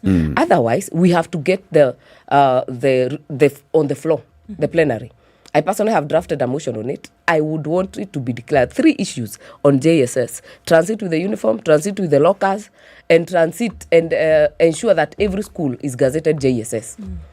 Otherwise, we'll have the private schools going on, yet the public school kid has been left behind. Look at in fact, they should do an audit, and maybe the education committee in the house should do that. An audit in the country of how many people have reported to these junior secondary schools. What is it we are talking about? I think it is even worse than what we are having the transition to Form 1. Yeah? And my worry is the one thing up to class 8 does, not only does it give you time to prepare, but it also makes the child grow. You know, by the time they hit 15 years, 14 years, you are in standard 8. We are now talking 10 to 12-year-olds, yeah, who are now dropouts, you know, because the transition. You give us an example of a school which should have had 45 people in a joining classroom. JSS and only 12 reported. I've also given you a school that has been told it cannot host junior secondary school. So why are these dropouts? What's the cause? Money. The cost of coming with a new uniform, the cost of buying a locker. It may look small, but right now with the drought, in my area, which is semi-arid, I can tell you raising 5,000 is almost impossible. We cannot subject our children to go to the streets. Many schools are not admitting. And you hear the CSA, I've given a directive. Yeah? So, but mambo kwa ground is different. These teachers have already been told to open accounts for junior secondary school. They are already getting now their own autonomy in terms of managing the money from the primary school. And don't forget, there is also the psychological torture or trauma for teachers, because you'll be posted as a junior secondary teacher, but the person who is the head of that school is the primary school head teacher. In terms of even hierarchy. And, it's messed up. But maybe it's too late to turn it back, but we have interventions that we can do at this point to ensure that the transition maybe is managed better. Mheshimiwa, this last point that you've made, in my mind, it's cosmetic in this sense. So what if the head teacher of a primary school is your boss and you're in a secondary school? I mean, so what? Yeah. Are you not all mandated to actually educate children? Totally. Is that not what you're supposed to do? I'm with you. And even the secondary schools, the day secondary schools, initially they would have no principal from TSC. So it would take time. Like if you construct, like I did in some place called Kamathada, I did a new secondary school. Even Begi, I did a new secondary school. So you'll find for some time the head teacher will be acting. So I'm with you in terms that it should not matter. Does it? Does it matter? Yes. No, it is. It should not. It is but made, does it? It is yes. made to matter, and it's inconsequential. So now, let's say you then brought somebody of their liking who was a secondary school headmaster. Will the curriculum change? Will the mandate that you have change? That's why I'm calling it cosmetic. What will actually change? Are they in different job groups? The primary school head and a secondary school teacher. Eric, let me explain to you. Who's in a higher job group? No, I don't even care. Who is? No, because it's like you're asking, let's say you're all secondary school teachers, and you've been teaching for 10 years. Then the person who comes in as, say, the deputy head is somebody who began teaching 3 years after you. They have a head teacher who started teaching 6 years after you. Now, are you going to stop teaching because somebody who's junior to you in age has suddenly been promoted and they're your boss? The answer is no. In fact, as it is now, City, even without the teachers, because 1 out of 14, are our learners learning, the ones who are in school? That's the question. Yeah. Yes. They are being taught by who? That's the question. The primary school. Let's answer that question. Let's take a break. The primary school teachers are the ones holding junior secondary schools. Yes. Because there are no other teachers. There are no teachers. 27 minutes to 8, we are discussing very many things with the Honourable Martha Wangari, the MP for Gilgil constituency. Time for us to take a break. And it's the month of February, the month of love, the month of giving. Showmax in a give, and whatever you pay for a month subscription of your favorite Showmax viewing, they're going to give you another month free. So if you're spending the 300, if you're spending the 750, if you're spending 1,000 plus, they'll give you an extra month. Showmax in a give this month. This is the Situation Room. The only way to start your day. 3, 2. Everybody, welcome to Kenya's biggest conversation. Heri Latifa, Muga, Madam Du, nimesalamia wote sana. Tumepokea salamu, asante sana. Hapa Garissa today the weather is very good, only that baridi inatupeleka mbio sana. The baridi ni degree ngapi hapo? Hata sijui lakini madam tunakauka sana. If you want to follow the money trail, you've got to think like a thief to be able to catch that thief. A slap from a friend is better than a kiss from an enemy. You remember the... It's a sunny morning at 17 in Nairobi, highs of 29, and we'll see highs of 29 as well in a sunny Nakuru. In Nyeri, it's 11 and sunny, highs of 29, and we'll see highs of 28 in a sunny Eldoret. 25 and partly sunny conditions in Mombasa, highs of 32, and we'll see highs of 31 in Malindi, where it's 26. 20 and sunny in Kisumu, highs of 34, and 32 will be the high in a sunny Kakamega at 18. Looking out into Kampala, it's sunny at 21, highs of 29 and lows of 17, and we'll see highs of 31 in Dar es Salaam, where the sun is up at 26. It's 16 and cloudy in Johannesburg, going to highs of 24, and we'll see highs of 35 in a cloudy Lagos. 26 and mostly cloudy in Kinshasa, highs of 32 and lows of 24.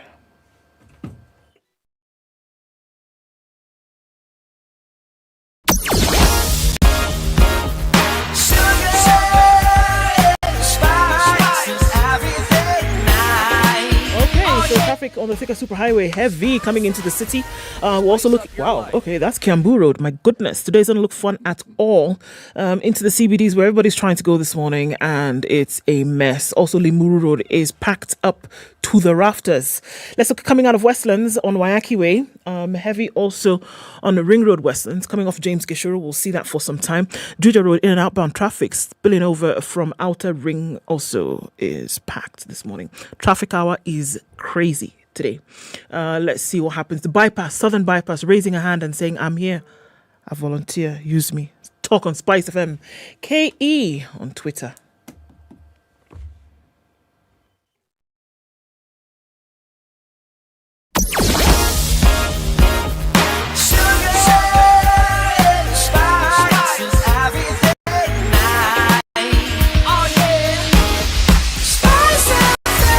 Spice up your life. Mature, intelligent talk every morning. Spice up yourself.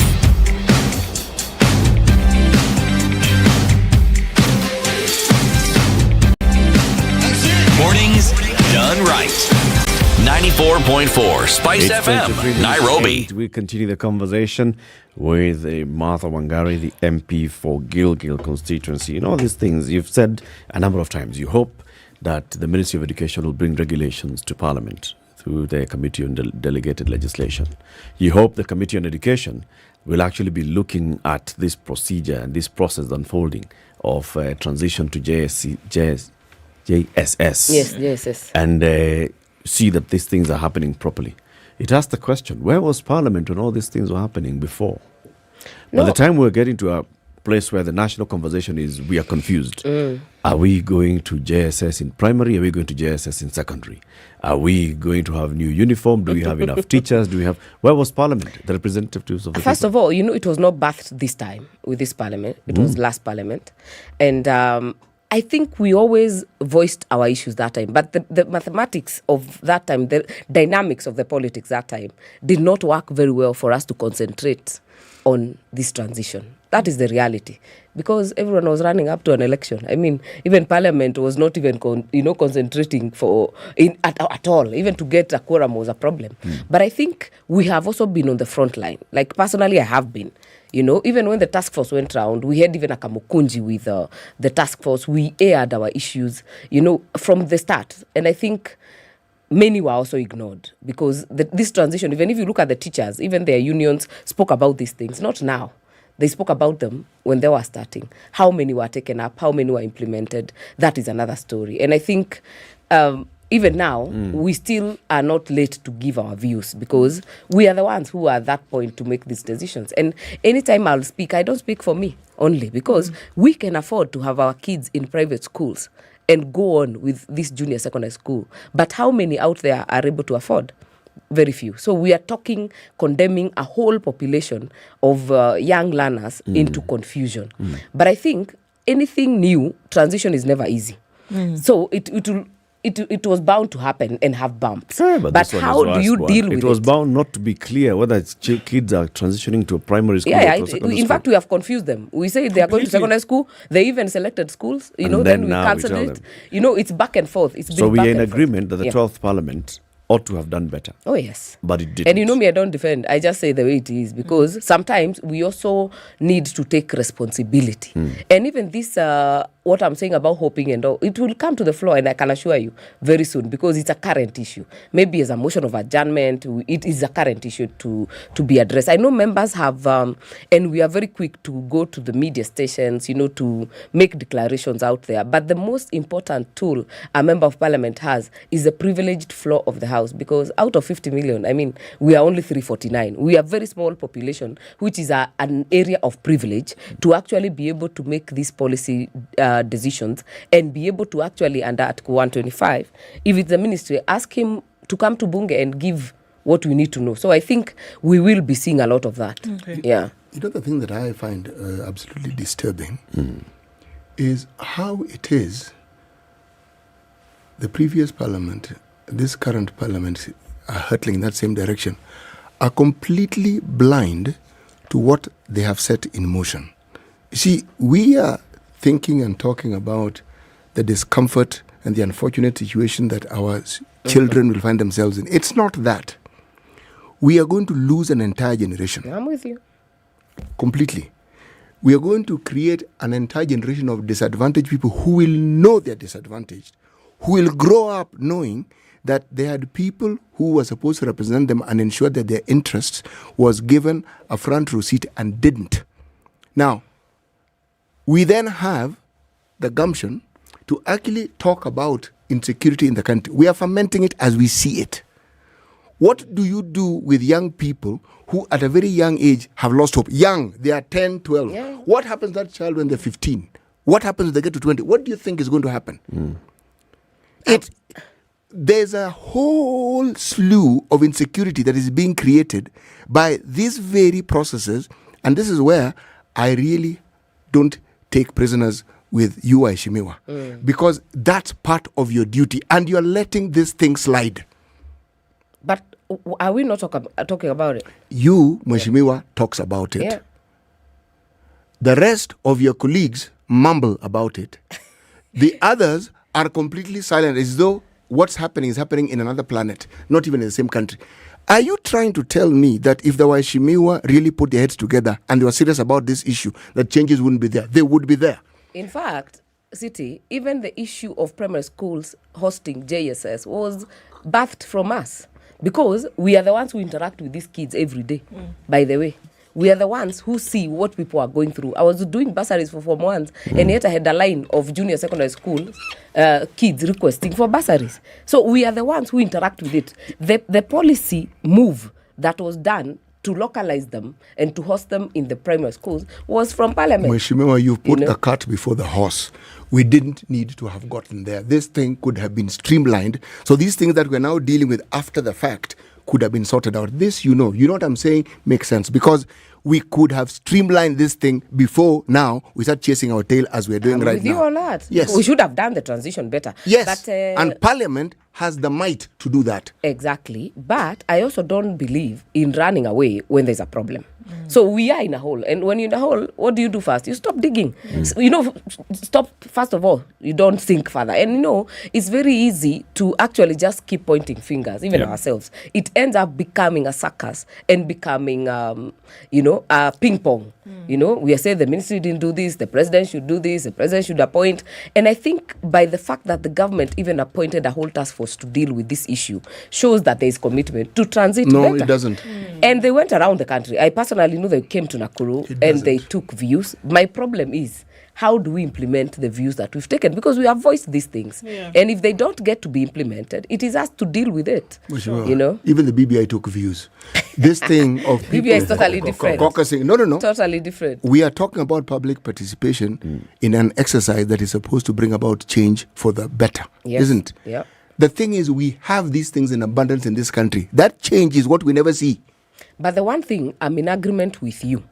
We can joke with anything else, but not education. Yeah. And that's why for me, I don't even think I get the enough words to actually describe it. That we are talking, like City says, a whole generation. We are talking children that we are messing up at this point, and yet we say the average age of a thug in Nairobi is 17. Yeah. So we are precipitating an issue that will come and bite us as a country. Which is why City is saying that you're failing as our leaders. Well, all of you, wholesale.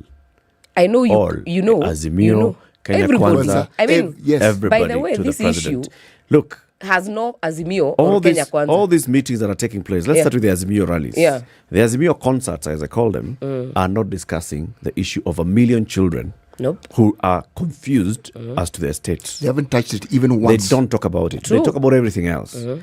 The Kenya Kwanza prayer meetings don't talk about it. The Kenya Kwanza meetings don't talk about it.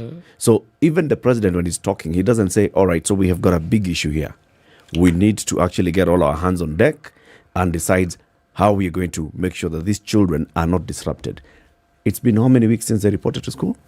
And like you've said, Mheshimiwa, learning has not commenced. Well, it has, these but children it's don't slow. know. In fact, for me, they are being taught the by transition primary is a school problem. teachers, then the new secondary school teachers who have been hired, who have not been taken through the CBC, who will now come and start teaching them. It's complete confusion. 1 year will be lost totally for these children. I know. And this is something that we should be discussing. We are not. We are holding prayers, we are holding meetings, we are holding rallies and concerts. We are not talking about our children. But I also think, all of in you fairness, leaders, all of you. In fairness, I agree with all of us because there will no. In fact, there is no Azimio or Kenya Kwanza. In fact, the way Parliament is, and I hope that parliamentarians we can see that, is that we are supposed to act on issues for the people, regardless of your political divide. It's never. Of course, it's better. It's easier said than done. But the issue of like education should cut across. It's not an issue of Azimio or Kenya Kwanza. But at the end of the day, I think something has happened. I know the Committee of Education has met about it. We have not been in Parliament, so we will definitely get the reports when we get to Parliament because it's the House of Record. But I think all of us have a responsibility, including you, the media. And I think you've played yours very well in terms of voicing the issues. Everyone must play their role. The teachers, the union, everybody must voice these issues. Because everybody is playing their role, Mheshimiwa. Yes, and we also play ours. Highlighting these issues. The union officials, Kenya Union of Teachers, KUPPET, and all the others are talking about it. For us now, the implementation. Exactly. The implementation. And that is where the ball has been dropped. Yes, the implementation. So callously. I hear one question now through all of this then now pops up in my head. Yeah. And as we look at, we can't run away from the question, will these things be implemented? Given that there is an allegiance also on the side of many members of parliament who are on one side of the political divide to the executive. Will this allegiance cast a shadow on the implementation responsibility of parliament regardless of who you bear an allegiance to or for? I think, some of the people who have been very critical of this transition, including myself, I am from the ruling party. But it is not expected that I'm blinded totally from the issues that are happening. And that is why I will not fear even to tell the president myself that there is a problem. As a parent and as a member of parliament, it's just wrong. And I think that is exactly what we are looking forward to, even in this session. And I hope that we can be able to regain, because it's very easy to lose it, to regain the role and the space of the legislature and know that our numbers should be used for the good of the people. If the good of the people is surpassed by the good of your political party, then you have lost it. It has to be higher, at the end of the day. Well, These numbers, and I've seen it happen. Eric, I know it's easy to just, Parliament has not done, numbers will just be numbers. But look at the issues, say, of maize. Recently, last year before we closed, the people who raised the issue of the imports and the GMO debate were from Kenya Kwanza. And yet, the policy came from Kenya Kwanza. And I think even in the last parliament, the same thing happened. We rejected the finance bill because it was against the people. So it does not always mean that you will always sing to the chorus. Some things are immoral and you cannot, some people also have conscience. Some of the politicians that you see, they're not all that bad, city. In that parliament, actually, my view, the view that I hold generally about politicians cannot be called positive, no matter how you look at it. Two-faced, two-timing, rent-seeking, short-sighted. I mean, think of any adjective. We also have some words for the media. Oh, no, that we know in abundance. Yeah. But so the thing is... It does not mean all are bad. Yeah. No, that's the point. You represent the exception. Yeah. I say this because if Parliament wills to do something, we see it done. We know. So when they are talking about something, we know they are talking about it. They have no intention whatsoever. It's the optic. It's a sound bite. Let people hear that this is what I have said. How is it that we in the media, look at our headlines. What is it that we are dealing with? Jubilee MPs going to State House. ODM MPs going to State House. That's the thing that is dominating our minds. I also want to say that even in the media, I know, City, you have your views on politicians, but I also think we do not write these headlines. They are written by the media. Okay. By the way, there's a lot of good work being done, even in the committees of Parliament, that never gets to see the day, because you guys are also chasing, a man biting a dog. Not a dog biting a man. You're like, it's not news. I mean, the committees in Bunge, and I am the vice chair of the liaison committee that gets all the heads of the committees in one sitting. The work being transacted by committees in Parliament, you would really have to struggle to get them inside even this newspaper. You want to see who said what. In fact, those of us who are moderate politicians, you'll not get a lot of coverage from the media because it is not popular. People want cantankerous things to report on. They want to say you said, I don't know how many times have we invited you here? What do you mean? Yes. I am here. We are the media. Yeah. You are a moderate politician. But we will invite you again and again and again. Okay, I mean, in terms of what's being done, I hear you on that. Yeah, there's a lot of work being done. I hear you on that. And I think for there's me, also the demonizing of Parliament as a whole is also not good because we do not elect ourselves. We represent people. Sure, I hear you on that, Mheshimiwa. And let me just ask this question, because it's extremely important. And the hope is that you will tell, even as we ask, that you will tell us, look, this and this and this is what is going on. Sure. Now, a matter that is going on right now that needs some attention is the security issue. Yes. Yesterday we saw, and I'm going to ask this because it again lies right in the lap of Parliament. Yes. There was a Gazette notice, right? Yeah. Is it genuine? Oh. I'm just asking. Okay. Oh, yes. Let me ask the question before we get we can even quote chapter and verse. No, that's good. I'm just confirming. Because I've not seen it myself. Security I've heard issues, about it. Yeah. Right? Yeah. The release of KDF forces to the North Rift. That has not been approved by Parliament, which has to be in order for the Gazette notice to come out. Anybody today could go to court and stop that action. What is the plan? Is there a plan? Is there awareness? What's going on with that? Because it's a serious issue. We see. It is. For the army to be deployed anywhere, it is. Of course, has to go through Parliament the proper has to give it a nod. In fact. Right. So let's first of all agree that banditry is a problem. Indeed. In fact, even on this Sunday, we spoke about it. And I think even the leaders there spoke about it. Some of them also fuel it. That is the reality. But this matter of deploying the army is not a simplistic issue. And I sit in the Defense Committee. It has not come to the committee.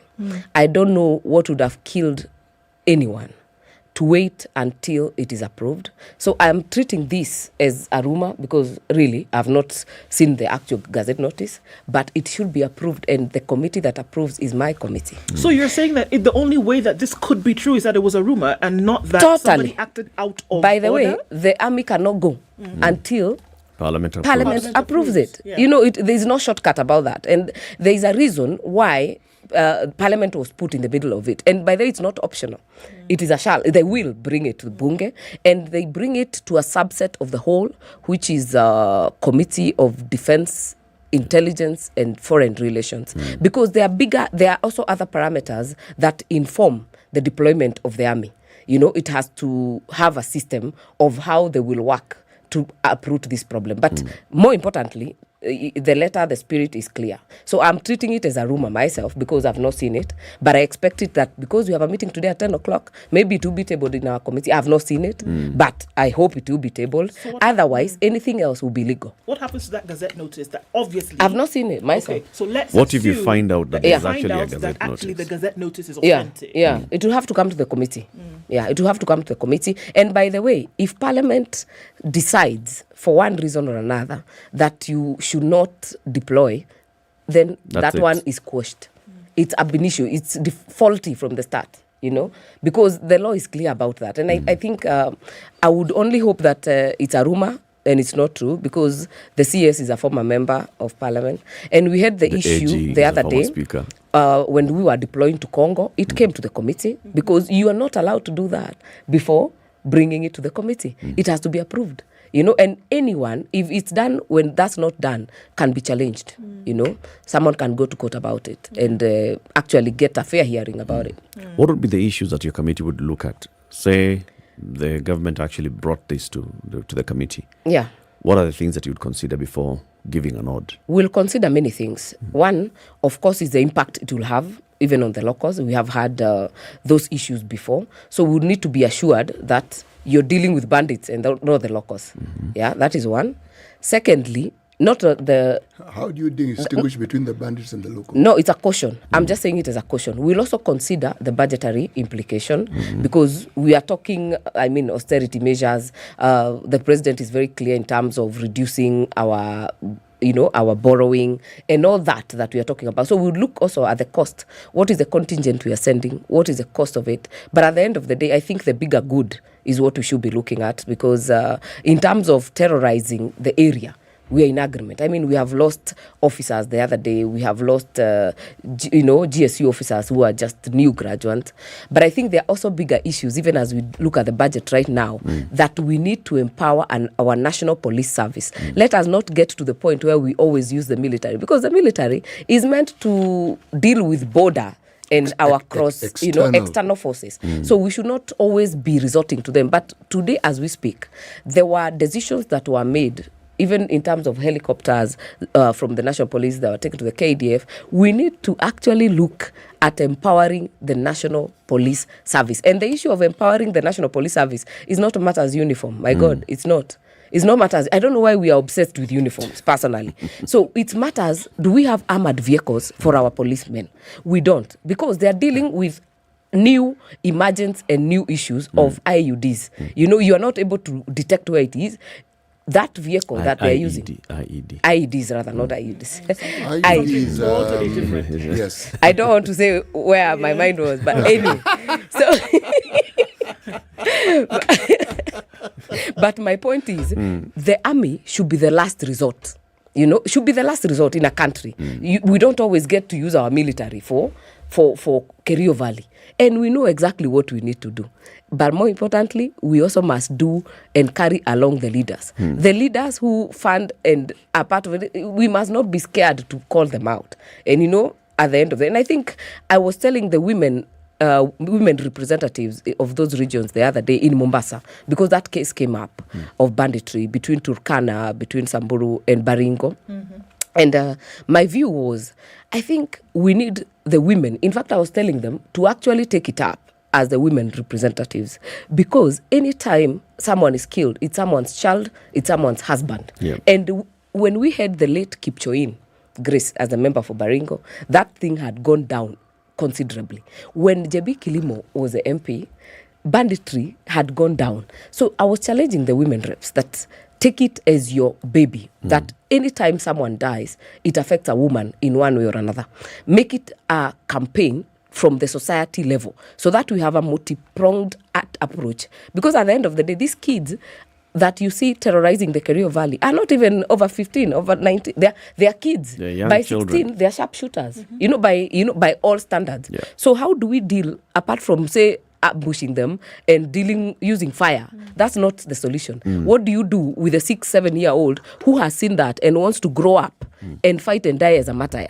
You know, so in terms of the community. So I hope we can have a multi-pronged approach to deal with that issue in the Kerio Valley. Indeed. Martha Wangari, thank you very much for joining us today. It's so over. You'll not be heading to Nyayo Stadium after this. 1 hour. Imagine, just like that. We have an app for fast tracking an hour in this studio. Whoa. I think you have a shorter 1 hour than I've ever Than seen. everybody else, right? Yes. I will not be going to Nyayo Stadium, but allow me to wish everybody a happy Valentines. Spread love where you can. Yeah. That's a good way to put it. Yeah. Spread love as well by giving yourself or your loved one a subscription of Showmax. Indeed. Give ways in a give. Now, Showmax, whatever it is you spend on your subscription, you get an extra month free watching your favorite movies, your series, your documentaries, etc., etc. 1 month free because Showmax in a give. From as low as how much? As low as 300 shillings. 300 bob. Go to showmax.com. Keep it here for more conversations. In the next hour, we talk to a doctor from the Kemri Welcome Trust program. We'll be having some insights and learning. Good morning, 8 a.m.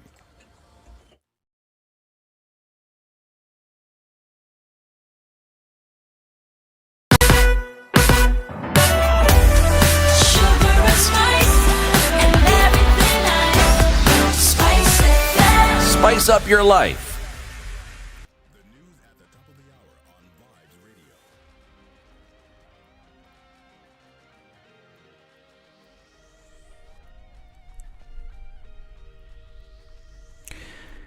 Good morning, this is Newshour. I'm Dennis Aseto. President William Ruto will today lead the country for a prayer service at Nyayo Stadium over drought and hunger. The president urged Kenyans to turn out in large numbers to pray for an end to drought and hunger in the country. Maombi ya Jumanne tarehe 14 na waomba watu wote wa dini zote katika taifa letu la Kenya, tukiwa mahali popote, na wale wataweza kuja Nyayo Stadium wakuja Nyayo Stadium on Tuesday 14th, tuweze kuombea taifa letu, hasa katika shida hii ya njaa na shida ya ukame.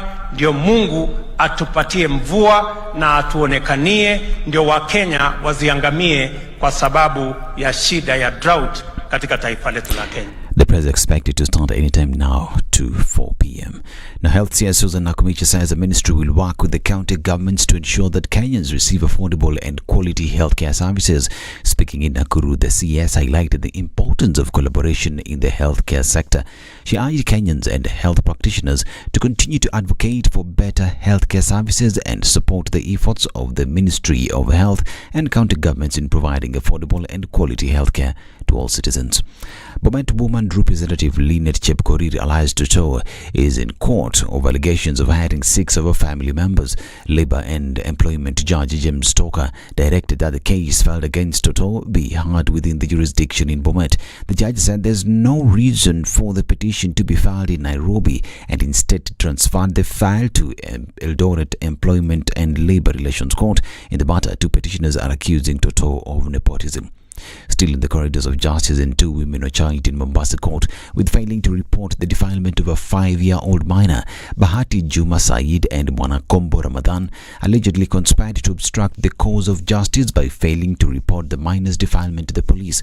Chief Magistrate Martha Mutuku heard that the 2 suspects conspired to defeat justice by aiding the perpetrator Salim Juma to escape. The particular of the charge is that the accused persons committed the offence on February 6, 2023 at Insikiti Nur area within Mombasa County. The suspect pleaded not guilty and were each released on 200,000 shillings surety bond with an alternative cash bail of 100,000 shillings. The case will be mentioned on February 27th. The National Police Service is now expected to move in and execute an order requiring Aldai Member of Parliament Marian Keitany to immediately vacate the residence of Agriculture Cabinet Secretary Mithika Linturi. In a ruling, Milimani Chief Magistrate Wendy Mishemi ordered that police provide security and police assistance in evicting the lawmaker from the house situated in Runda Estate. The said house has been at the center of a dispute between the two following a much publicized separation. Now, medics allied to the Kenya Medical Practitioners and Dentists Union in Nairobi held a protest at City Hall demanding for National Hospital Insurance Fund cover for all Nairobi County workers. According to KMPDU Nairobi Branch Secretary Malindi Chao, Governor Johnson Sakaja should intervene and give a way forward on the matter, as medics are always putting their lives at risk. Chao further called on President William Ruto to break the silence of the issue concerning health cover for all medics. And the Kenya National Qualifications Authority has intensified its bid to mitigate barriers and establish functional and credible systems for recognition of knowledge, skills and competencies by fast-tracking the implementation of recognition of prior learning. Acting Director General Alice Kande said that the potential to provide a cost-effective, complementary learning pathway to formal education and training and to facilitate multi-entry exit between the education system and the labor market. Kande observed that the process of recruitment requires formal certificates which most informal learning do not offer, noting that this has led to employers hiring staff who may have less than what the job description requires in terms of competencies. And Sudan has sent a flight carrying 30 tons of aid to quake-hit Syria, with Army Chief Abdel Fattah al-Burhan calling Syrian President Bashar al-Assad to offer support. The supplies sent to Damascus containing 30 tons of food, medical supplies, blankets and other materials followed a similar delivery of aid to Turkey on Friday. Burhan, who seized power in a 2021 military coup, called Assad to offer condolences after the 7.8 magnitude tremor on February 6th. Since the quake, Arab leaders have reached out to the long politically isolated Assad. This is Newswire. I'm Dennis Alceto. Good morning.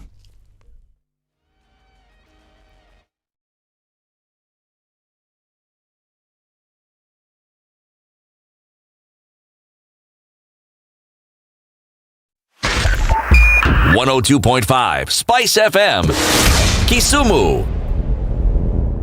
Right in the middle of traffic hour this morning, heavy coming off the Thika Superhighway. A lot of traffic as you're getting out towards the underpass. Also, Kiambu Road is a mess, guys, a mess. This morning, everybody's on Kiambu Road. I don't know what you're running away from the Thika Superhighway and then coming from the Northern Bypass, wanting to use Kiambu Road. So now everybody's there. Not many people on Limuru Road. Well, don't say I didn't tell you, but Limuru Road, you can use Limuru Road. Okay, Juja Road also really busy getting into the CBD. We're looking at heavy coming off Outer Ring, so we'll keep our watch out for that.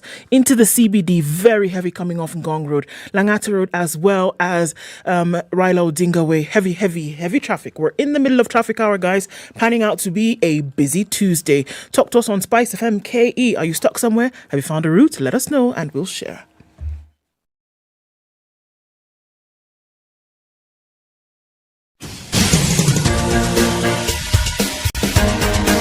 This is The Situation Room, the home of hard-hitting political commentary and penetrating insights about the state of the nation. This is a talk radio experience like no other. The Situation Room, a place for hard truths, debates, and elevated conversations. The Situation Room, witty, political, engaging, deep, controversial. In the room, we have C.T. Muga, researcher, academic, seasoned political observer, a fountain of wisdom in these politically uncertain times. Ndu Oko, Nigerian by birth, Kenyan by choice, communications expert, Pan-Africanist, a truth seeker and believer in people power, and Eric Latif, agent provocateur, the man in the chair, seasoned journalist, news hound, a man who believes in punching up, not down.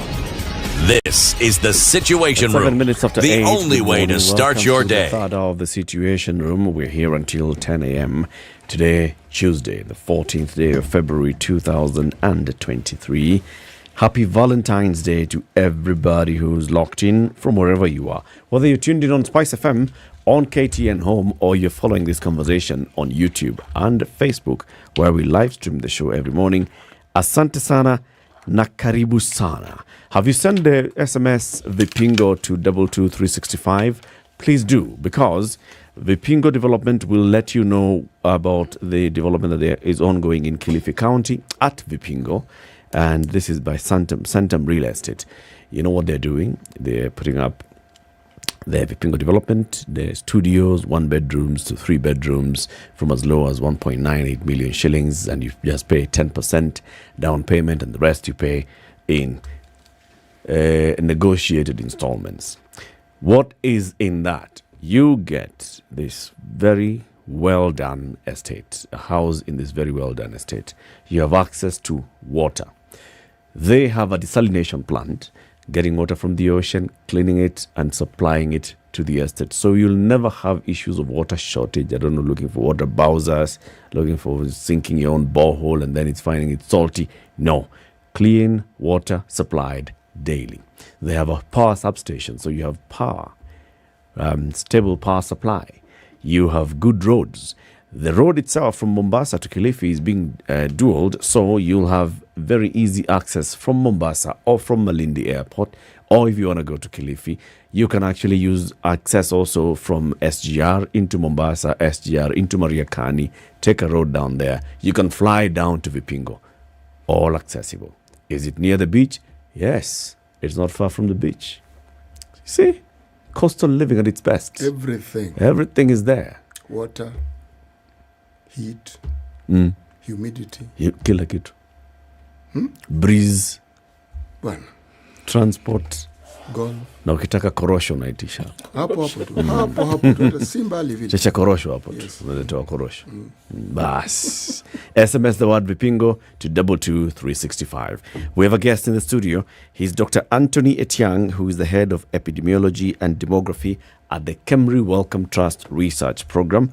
We'll be talking about improving hypertension control in rural sub-Saharan Africa. We welcome him with the day's proverb.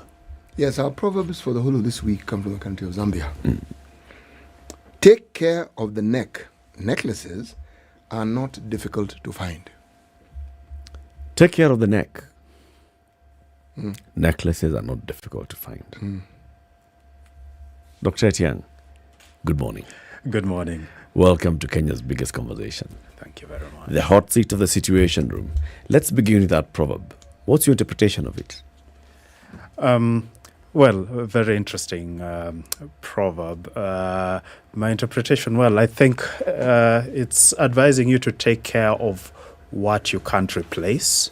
Yeah, there are many things that can be replaced, but others, like what we're going to talk about today with regard to health, you can't really replace them. So take care of your neck. You can replace necklaces, but you can't replace your neck if you lose it.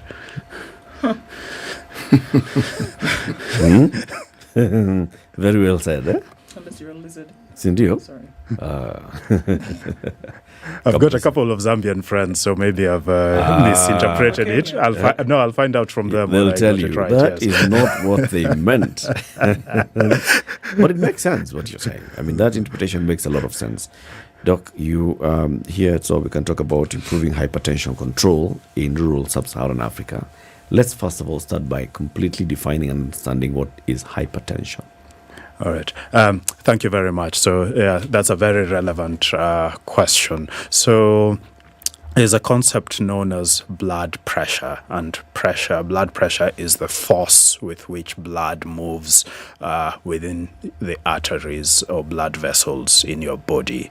Now, there's a normal range of pressure, just like we've been talking about water in Vipingo and other places. So there's a normal amount of force that blood moves within those blood vessels.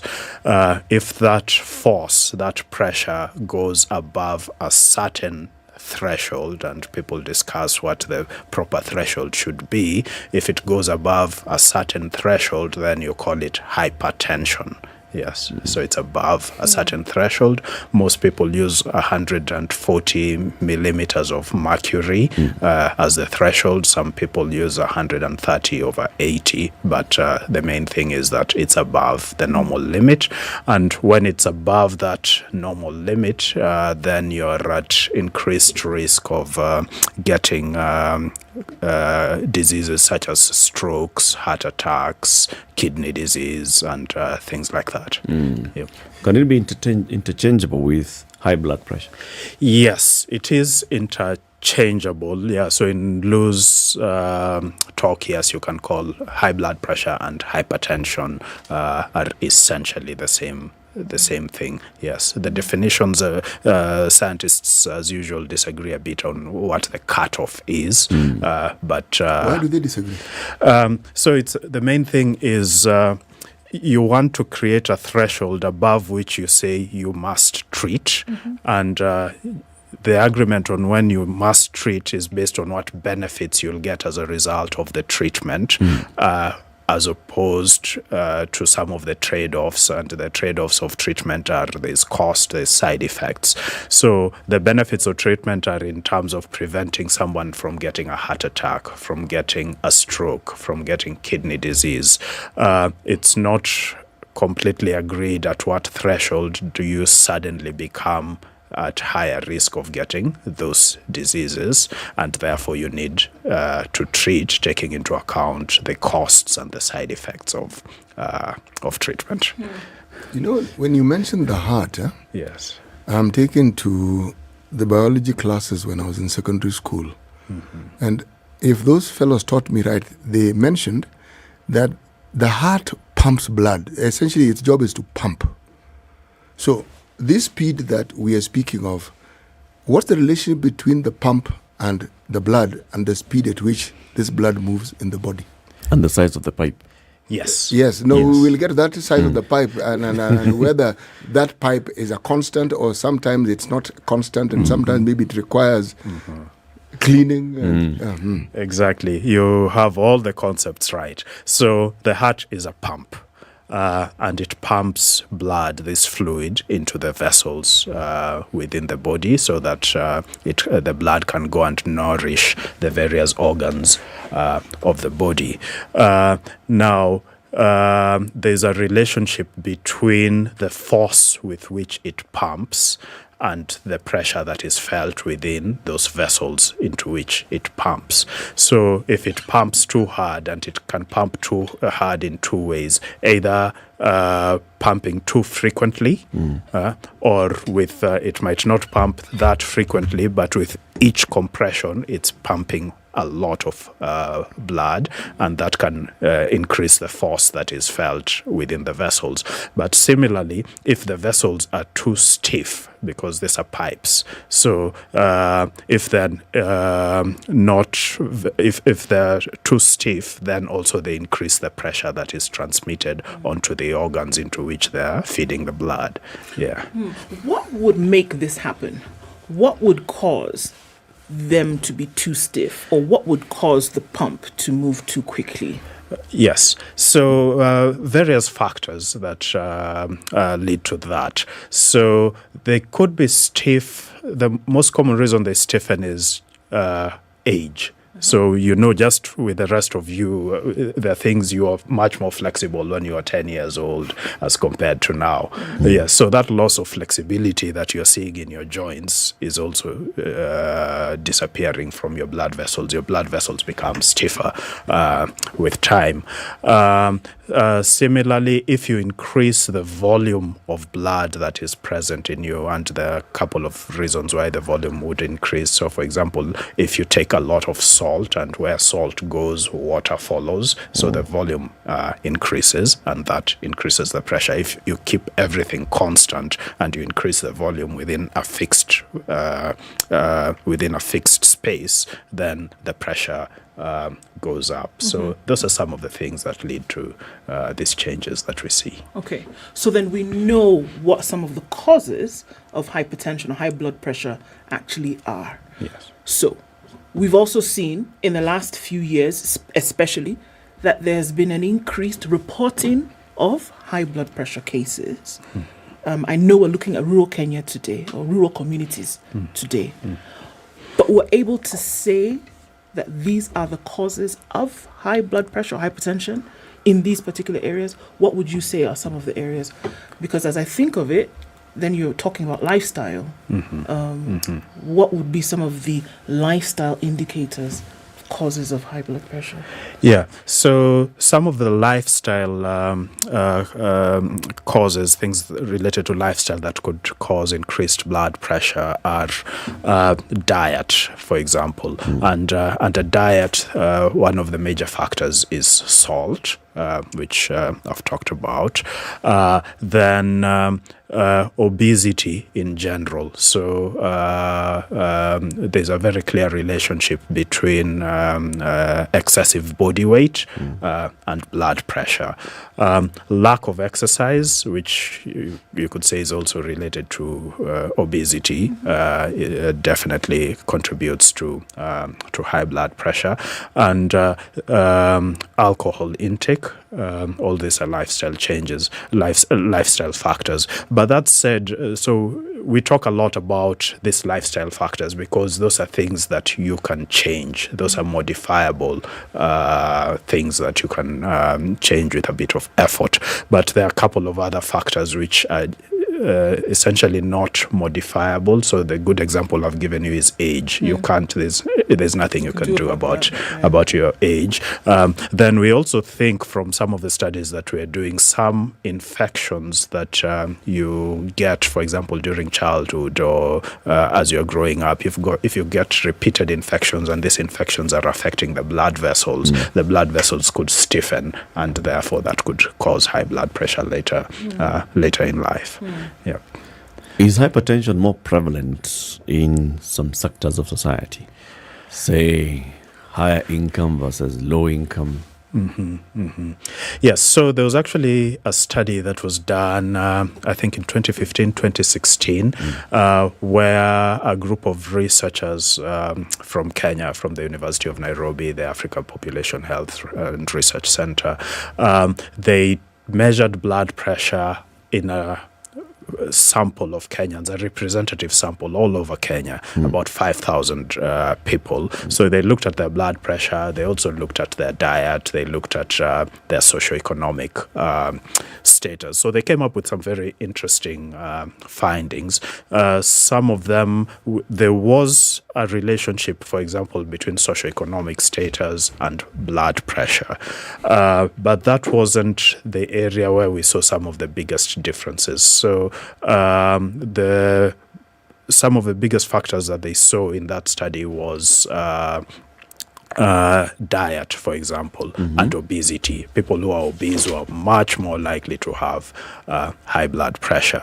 The other thing that was a bit counterintuitive was that you'd expect that people in rural areas would have lower blood pressure, less hypertension than those in urban areas, but the numbers were almost the same in terms of the frequency or the prevalence of hypertension when you compare rural and urban areas. And yet we know that the lifestyle in rural areas is very different from the lifestyles in urban areas. So there are probably different sets of factors that are contributing to hypertension in different settings within our country. Have those been established? Not yet. They've been hypothesized, but they're still being, we're trying to establish what these factors could be. Yes. Tell us a little bit about this research. What was the design of this particular research? So, yes. Okay. Just walk us through it. Okay, I can walk you through it. I can start with an analogy, which I hope is familiar with you. You'll forgive me if it's not familiar. You heard about, maybe about a month ago, there was this Kenya Demographic and Health Survey, which had lots of interesting findings. Of course, people talked about what they found interesting in terms of numbers of partners and things like those, but there are also other interesting those deeper data. Yes, okay. Yes. So this study followed essentially the same methodology that the Kenya Demographic and Health Survey used. What they did was they went to the Kenya National Bureau of Statistics, who have data from the national censuses that have been conducted, and they've enumerated created what you call enumeration zones around the country. So they've mapped out the country. They know who lives where and what the numbers of homesteads that are there. Then they randomly selected about 5,000 people across the country based on this database that they had. Why random? So that you can then extrapolate to the general population. So if you it's impossible. We've got 50 million Kenyans roughly, and it's really hard to do a study where you'll go interview and take blood pressure on these 50 million people. But if you take a random selection that is representative of these 50 million people, then you can, with a high degree of confidence, make extrapolations as to what the situation is within this 50 million people. So if I take you back to the Kenya Demographic Health Survey, they also did just about 5,000 or 10,000 people randomly selected across the country, and therefore they're able to make extrapolations as to the average number of children that a woman has in Kenya over their lifetime and so on. So yeah. I'm just looking at specific situations within which high blood pressure can come about and stay, or can come about and leave, one of those being pregnancy. Could this be one of the factors that you see in rural communities? Because preeclampsia and things like this? Yes. Conditional hypertension then becomes a state. Many say that with the pregnancy it goes, but then there are some cases where it remains. Exactly. Yes. So pregnancy is a high risk situation where women are actually at a higher risk of getting preeclampsia, which is a hypertensive state. Usually resolves when the pregnancy ends, when the woman gives birth. But these women that do get preeclampsia and eclampsia have clearly been shown that they're at higher risk of now getting what you call chronic or sustained hypertension after that. So there's actually medical recommendations say that if someone has suffered from preeclampsia, they need to be followed up much more closely, so that if they do get chronic hypertension, they should be followed up and appropriate interventions given. That said, some of the women who suffer preeclampsia, it's only that they were discovered to be hypertensive during pregnancy. They could have been having this hypertension prior to the pregnancy, but because the pregnancy now put them in contact with the health system, they got their blood pressure measured, and then they were discovered to be hypertensive. But just as you said, if they do get preeclampsia, they're at higher risk of sustained hypertension in life. As is a common practice, and people want to ask a question, okay, so the joke, people say, well, I feel like I'm having a heart attack, right? So how do you know what would be some of the symptoms of hypertension, and that would then force you to actually go and get yourself checked? Okay, yeah, so that's a big challenge with hypertension specifically. I'm sure you've heard it being referred to as a silent killer. So hypertension by itself, 99% of the time, there are no symptoms. You won't feel it. There are people who will say, they feel a bit of a headache. It could be pressure problems. But 99% of the time, that elevated number, that BP of 140/90 or higher, 99% of the time, you don't feel anything. But then it eats up your organs over time if it's not controlled. So that you then, after a period of maybe 5-10 years of uncontrolled hypertension, you then get a heart attack. All right, and that's when you'll actually get the chest pain or tightness in your chest, or you suddenly get paralyzed on one side because you've gotten a stroke. In some cases, you can get kidney disease and those things. So the consequences of hypertension are the ones that give you the symptoms, but hypertension in itself, 99% of the time, doesn't give a symptom. If you allow me to give another analogy that I hope is again familiar, it's almost like the difference between HIV infection and AIDS. So carrying the virus usually doesn't have any symptoms, yes, but as it destroys your immunity, you then now you start getting infections, and those infections are the ones that give you AIDS, which, thank God, nowadays because of ARVs we don't see much of it, but the difference between HIV and AIDS is pretty similar to the difference between hypertension in itself and cardiovascular disease, which are the strokes and heart attacks. Okay. Yeah. Is hypertension an issue of concern in Kenya? It is a major issue of concern in Kenya. We think, again, going back to the study that I mentioned earlier that was done in Kenya, about a third of all adults in Kenya have hypertension. The major concern is that very few of these people know that they have hypertension. Of those that do know that they have hypertension, very few are on medication or interventions to control their hypertension, and an even smaller proportion of these people who are taking those interventions actually have their blood pressure under control. And so we're getting quite an increasing number of people getting cardiovascular disease like strokes, hypertension, heart attacks, and kidney disease. And the numbers are increasing. So about a half or more of all deaths among adults nowadays are due to non-communicable diseases, and the majority of these non-communicable diseases are cardiovascular disease, which are stroke and heart attacks. It's a very high number, though. Yes. How is it if you compare urban areas in Kenya and rural areas in Kenya? Yes. So in terms of hypertension, the numbers of people with hypertension, the percentage of people with hypertension in rural areas is roughly the same as the percentage of people in urban areas that have hypertension. The difference is people in urban areas are more likely to be aware that they have hypertension. The numbers are still dismal.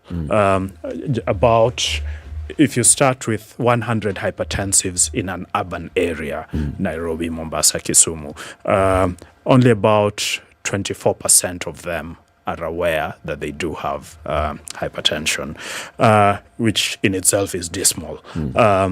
In rural areas, it's just about 10% of people that are aware that they have hypertension. And remember, this is the first step towards having your blood pressure or your hypertension being put under control. So if you're starting with 10% of people who are aware, then the number of people who actually are taking medication and intervening to control their blood pressure becomes even smaller. I think overall around the country, it's less than 3% of all people with hypertension have it under control. And it's worse in rural areas compared to urban areas for a variety of reasons. 8:30. Let's take that break. Dr. Anthony Etiang is the head of epidemiology and demography at the Kemri Wellcome Trust Research Program. He's here to talk to us about improving hypertension control in rural sub-Saharan Africa. We'll, of course, be focusing a lot more on Kenya so that we can understand and be more clear about it.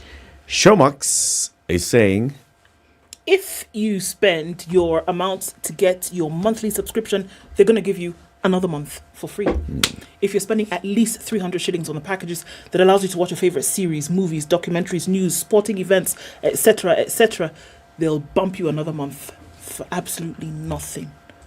Showmax in a give. Kabisa. This is the Situation Room, the only way to start your day.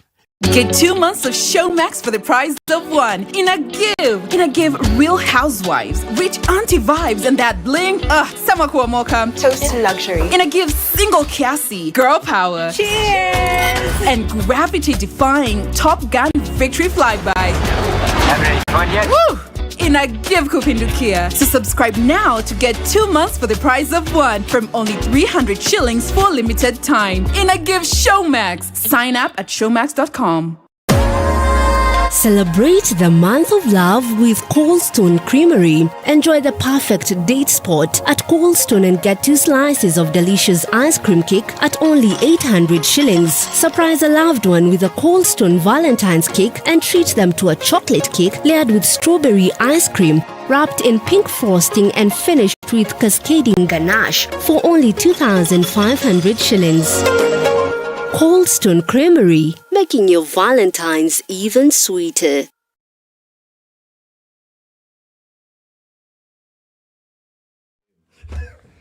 17 and sunny in Nairobi. We'll see highs of 29 and lows of 15, and we'll see highs of 29 as well in Nakuru. It's 11 and sunny in Nyeri, highs of 29, and we'll see highs of 28 in sunny Eldoret at 12. 25 and partly sunny in Mombasa, highs of 32 and lows of 25, and it's 26 and sunny in Malindi to go to highs of 31. 20 and sunny in Kisumu, highs of 34, and highs of 32 in a sunny Kakamega at 18. All right, in Kampala, it's partly sunny at 21, highs of 29 and highs of 31 in Dar es Salaam, where the sun is up at 26. It's 16 and mostly cloudy in Johannesburg, highs of 24, and we'll see highs of 35 in a partly cloudy Lagos at 26. It's 26 and mostly cloudy in Kinshasa, highs of 32 and lows of 24.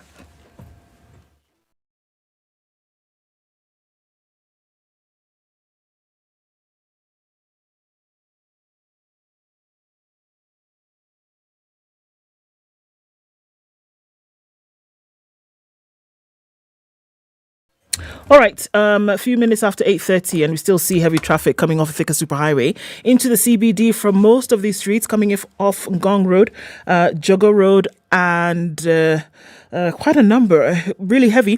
Looking at Juja Road, which is heavy in and outbound, but look what's going on Kiambu Road. Absolute mess, folks. Way beyond the bridge coming through. Also on the Thika Superhighway, a second day running where we see this heavy traffic coming in from way past Clayworks.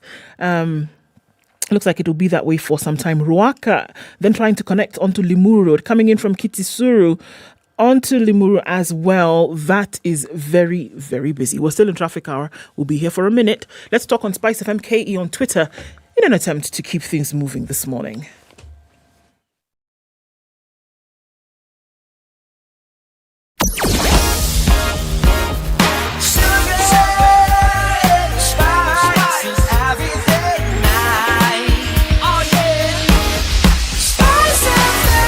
Spice up your life.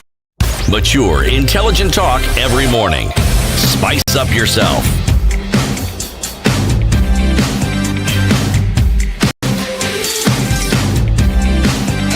Mornings done right. 94.5. The conversation continues with Dr. Anthony Etiang from Cambry Wellcome Trust Research Program, talking about hypertension. Please ask your questions on SpiceFM KE on Twitter, SpiceFM KE on Facebook, or you can also go to our YouTube page and ask the question to Dr. Etiang. He'll respond to the questions. Dr. You said the people who have hypertension, say in the country, there's a higher likelihood of those in urban areas knowing their status than those in rural areas. Why is that so? Yes. So a couple of possible reasons. One is they've got better access to health facilities, both in terms of distance to these facilities. You've got more facilities available in urban areas, as well as more healthcare workers available in urban areas. The other reason, of course, is financial. So to access healthcare, unfortunately, there's a relationship between your financial status and your ability to access healthcare, and people in urban areas have a better socioeconomic status, so they're more likely to access healthcare and therefore become aware that they do have hypertension. But as I said, the numbers still, it's a comparison of dwarfs. 20% was it 20% aware in urban areas versus 10% in rural areas, so it's bad in both places. So what does a simple high blood pressure hypertension test look like? What would you do what does that, does it cost anything? Where do you go? How do you find out? Yeah, so it's very difficult question to answer. Most people will be familiar with the simple blood pressure measurement method where you've got a cuff placed usually on your non-dominant arm. If you're right-handed, it would be put on your left arm. So a cuff is tied there, and then it inflates 1 to 3 times and gives you a number. Usually the machine runs on batteries. Previous machines were using mercury, but there were environmental concerns about mercury, so changed to electronic machines. The problem with that measurement, first of all, it's quite convenient. A few minutes and you have your number. But the problem with that measurement is that it's relatively inaccurate. So if I take your blood pressure right now and repeat it 5 minutes later, you can get very different numbers. And now that causes a challenge because there are other better methods that give you a more accurate measure of what your blood pressure is, but they're not as convenient, and therefore they would be hard to roll out to the millions of people who have never had their blood pressure measured. Why would it, sorry, before you go to that, yes, why would it be so different here and then 5 minutes later? Because so the body blood pressure changes. It's a very variable thing. So if you're seated right now, and the purpose of the heart pumping blood around the body is to make sure the blood reaches the various organs. So, for example, your brain. Now it's fighting against gravity.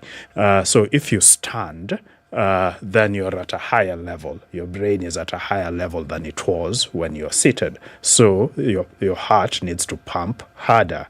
And when it pumps harder so as to make sure blood reaches your brain, which is you've got more gravity it has to fight against, then your blood pressure goes up. Then emotions, how do I put it? So different states of emotion result in different in your blood pressure changing over time. So that's why if you repeat the measurement over at different time points and at different circumstances, then you do get different measures, which then makes it really hard to determine what your true blood pressure is, if it exists. Yes. You know, we talk about blood pressure, and the focus has been high blood pressure. Okay. Where there's a high, there has to be a low somewhere. Now, what brings about the low blood pressure, and what are the effects of low blood pressure? Again, biology, which I was taught in the previous century, somewhere around the middle of the previous century, okay? I was also told that this blood has a lot of water in it, and that this water comprises a really huge percentage of what is actually in my body. So I'm taking a layman's view that this water plays an important role also in this process that we're talking about. So if there isn't enough water to give blood the wherewithal it requires to do it, the liquidity, then I may have a problem. Now explain to us, please, this low blood pressure, water, heart, etc., etc. Yes, exactly. Yeah. So there are two ways of looking at low blood pressure. There are people who are walking around normally. They're not impeded in their daily activities at all. Then you measure their blood pressure and it's rather low. And it could be for a couple of reasons. Maybe they're just fit. So athletes, if you go measure Eliud Kipchoge's BP, it's probably on the lower side. So, but he's able to do everything he needs to do. But then there are those for whom they actually have symptoms. And the commonest circumstance and where this could happen, for example, is if somebody has lost a lot of blood, whether it's from a road traffic accident or they've gone to surgery or they're dehydrated. We're talking about volume. Yeah. So if there's been a sudden loss in volume, blood volume especially, or dehydration from excessive sweating, then there's a relationship between volume and pressure. So if the volume goes down, blood pressure also goes down, and these people typically will have symptoms. You start feeling dizzy, unable to rise from a sitting position to a standing position. They can't walk as far, and so that would be low blood pressure, and there are ways to deal with it. If it was due to blood loss, of course you need to stop the blood loss, and you might need to transfuse some blood, or you might need to give them intravenous fluids in that situation.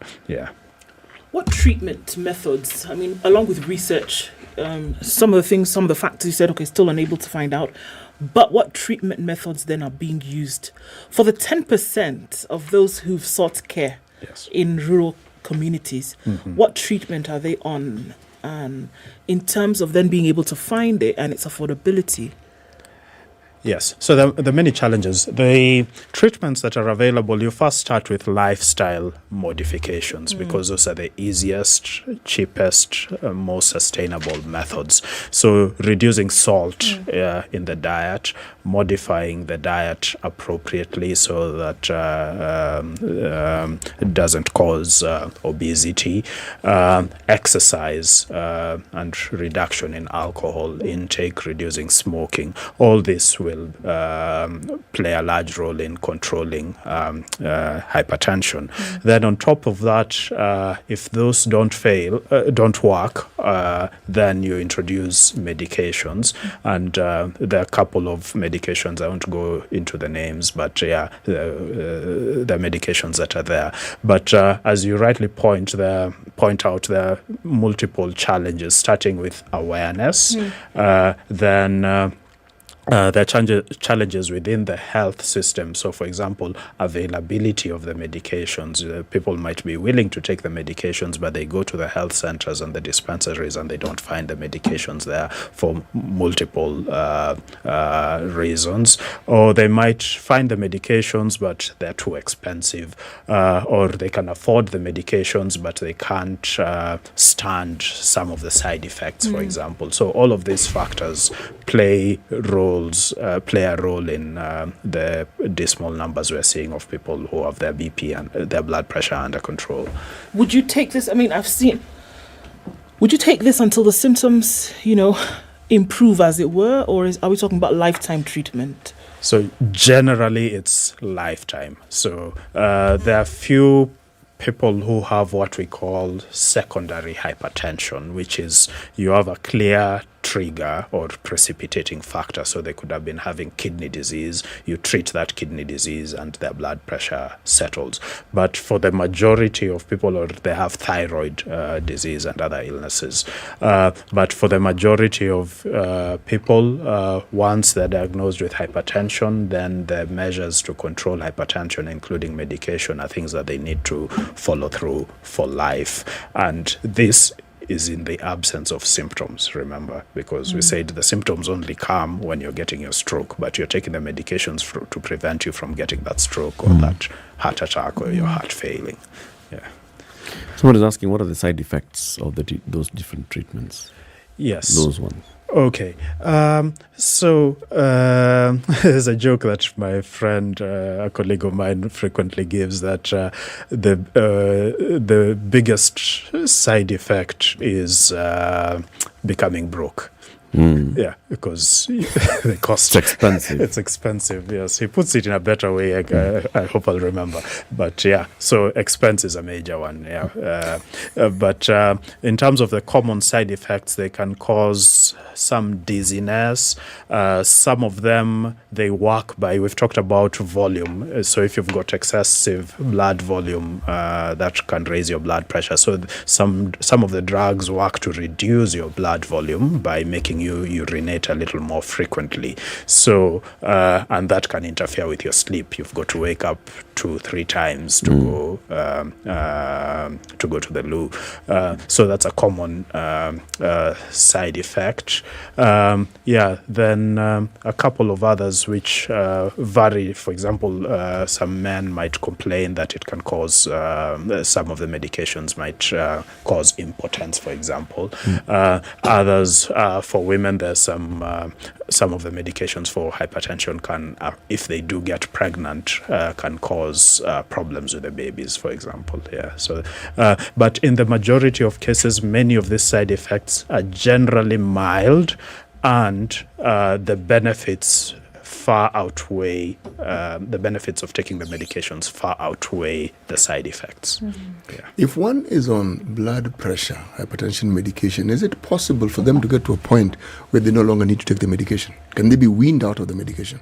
Quite possible, especially if they take the lifestyle interventions seriously. So typically what could happen is with time you notice that somebody has taken the lifestyle medications seriously. They've reduced the salt intake, they're exercising, they've improved on their diet. So you can tinker and titrate with the medications, and then but it doesn't often happen, but there are some people, yes, after doing all of the lifestyle medications, they do get off lifestyle modifications, they do get off the drugs. Someone says that they went for an operation, and after the surgery they developed hypertension. They're wondering why. So that's a difficult question to answer because I don't know what kind of operation he or she underwent. We don't know whether the hypertension was on its way coming anyway, and the fact that they went for the operation just provided an opportunity for monitoring so that their BP was measured, and then they discovered now that they have hypertension. Yes, but that said, what I would recommend is that perhaps discuss with their healthcare provider and try and understand what could have happened, and also importantly, even after understanding what could have happened, they do need to take measures to control their hypertension. Whenever one talks of hypertension, anecdotally people then think of lifestyle. Now, we are talking about hypertension in the rural areas. I think you've said this, but I'd just like to go over it again. Beyond poverty and the problems that bedevil people in the rural areas, what is it about their lifestyle that would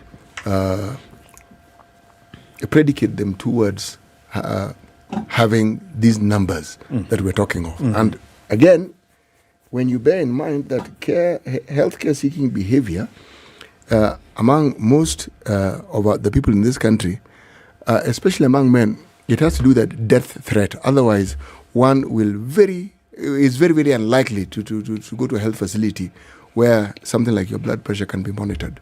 So what is it? So in rural areas, we're still studying, but we can hypothesize. We think there are a couple of factors that could be contributing. One is salt. So as people, you all know, salt is really cheap.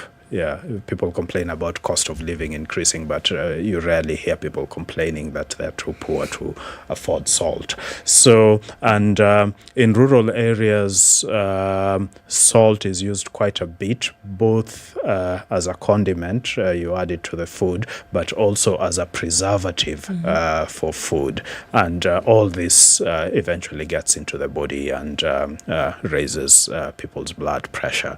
Then another factor that we think that could be contributing within the rural areas, it's still a bit hypothetical. There are a few studies we've done that suggest that it is true. Some of the infections that are prevalent in rural areas, for example, malaria, bacterial infections, can affect your blood vessels. Some of them can affect the kidneys, so you'll recover from the malaria or whichever infection it is, but you've got scarring bleeding. Some scars remain within either your blood vessels or the kidneys and other places, and this can predispose you to getting hypertension in future.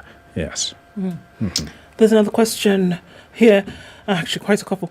What role is the government healthcare system playing in easing the burden of hypertension management and treatment costs in the low and middle income majority?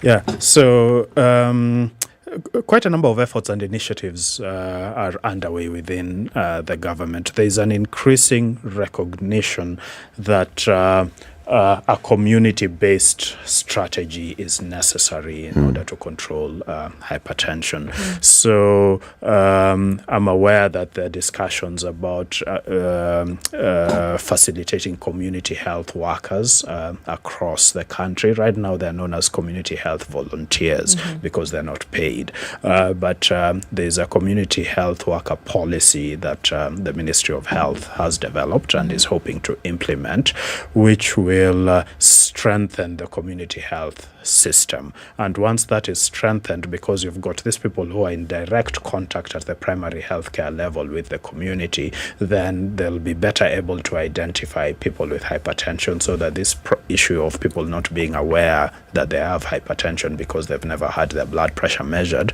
will have lower, that problem will be dealt with, and then hopefully they'll also be better able to refer these people to facilities where they can be taken care of. There are a couple of other policies that I'm aware the government and the Ministry of Health are reviewing, especially with regard to the availability of blood pressure medications within facilities. There are some policies, for example, that specify some medications can't be found in a dispensary. They only can be found in a level 6 hospital, but these are being reviewed so as to be improve access to the medication. So those are just a couple of some of the measures that the government is doing to try and control hypertension. Yeah. You know, sorry, Eric, you want to ask something? I just wanted to ask a question here from social media, from the Diabetes Management Medical Center. They're saying, what's the relationship between hypertension and diabetes? They see so many people in the support groups with the same conditions. Yes, so it's a two-way relationship in that the risk factors, many of the risk factors for hypertension are also risk factors for diabetes. So if someone is obese, they're likely to become hypertensive, and they're also likely to get diabetes. Then if someone has diabetes, diabetes also affects several organs in the body, especially the kidney. And there is a very clear relationship between the kidney and blood pressure, because the kidney, in simple terms, produces urine, which regulates blood volume. And if you've got your kidneys failing, then that can cause your blood pressure to rise. Yeah, so there's a two-way relationship. The risk factors they've got shared risk factors, and one can cause the other.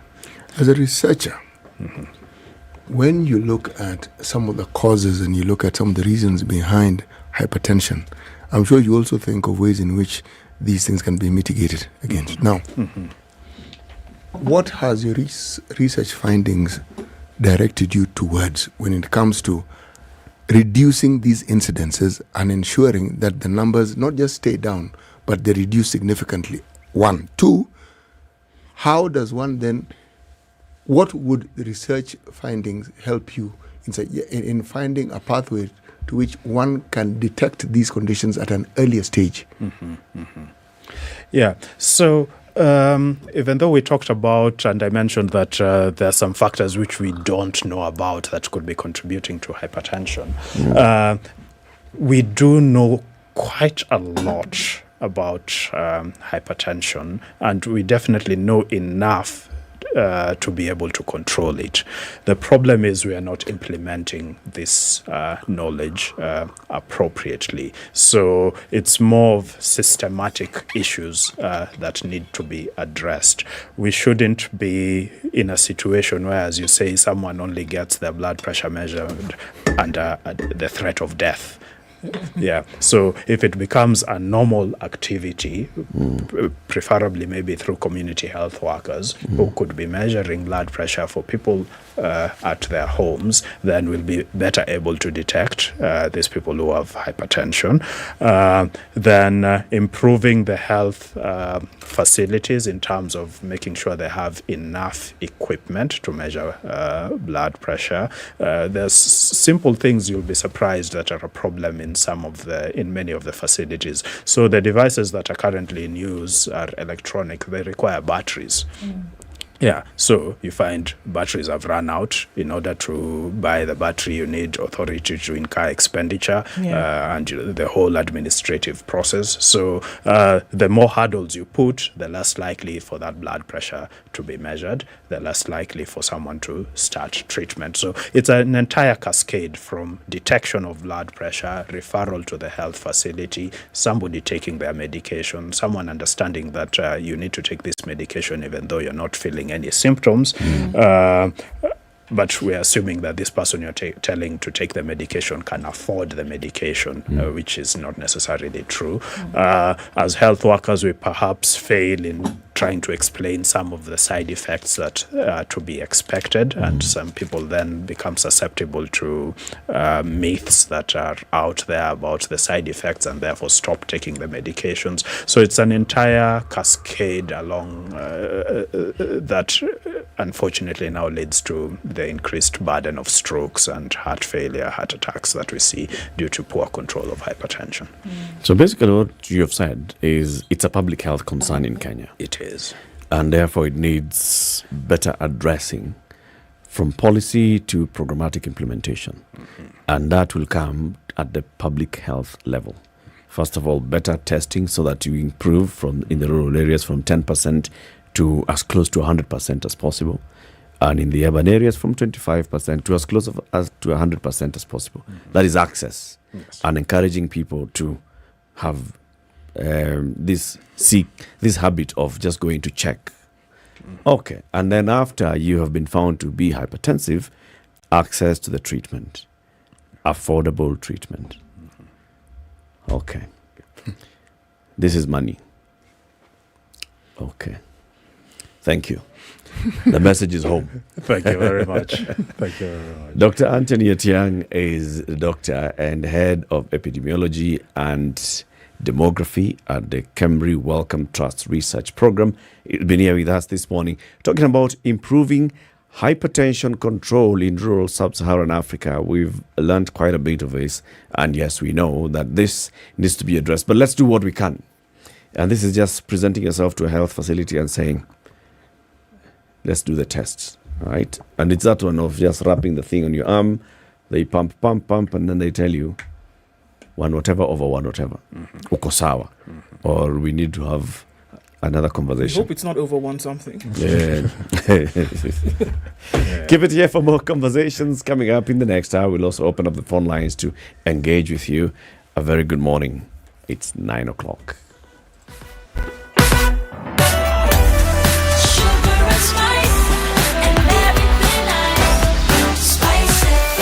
Spice up your life.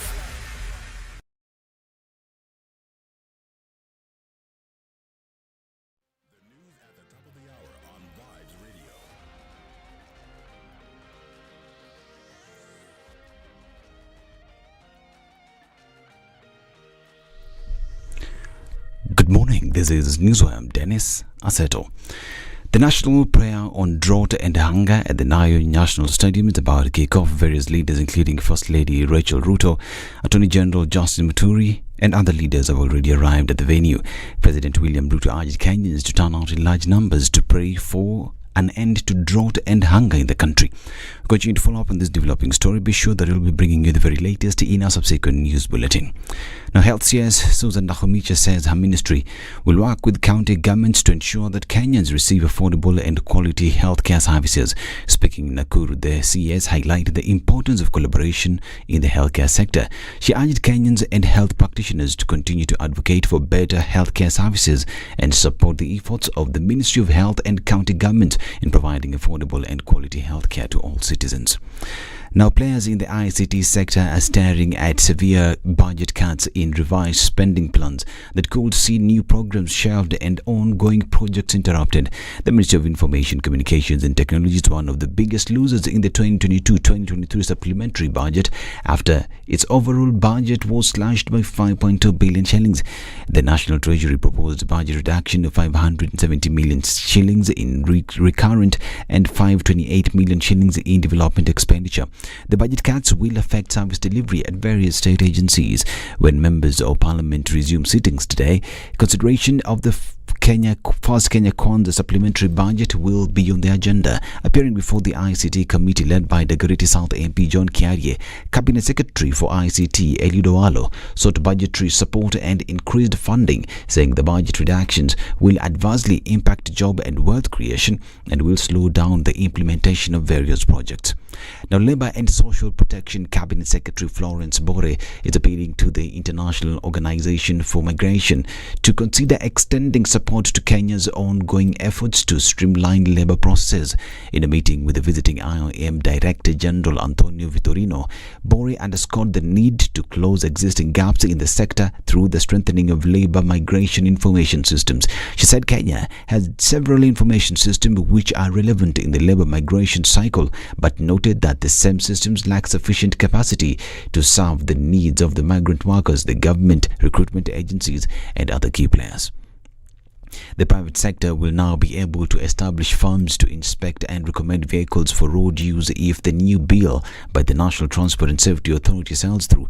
The NTSA 2022 draft regulation, which is currently at the public participation stages, seeks to change the law to allow the agency outsource inspection services from other firms across the country, a role which under the current law is reserved for NTSA only. According to the proposed regulations, it would be considered an offence to operate or own a vehicle without an inspection certificate. Additionally, altering any inspection certificate issued by NTSA or another inspection center would also be considered an offence under the proposed traffic rules.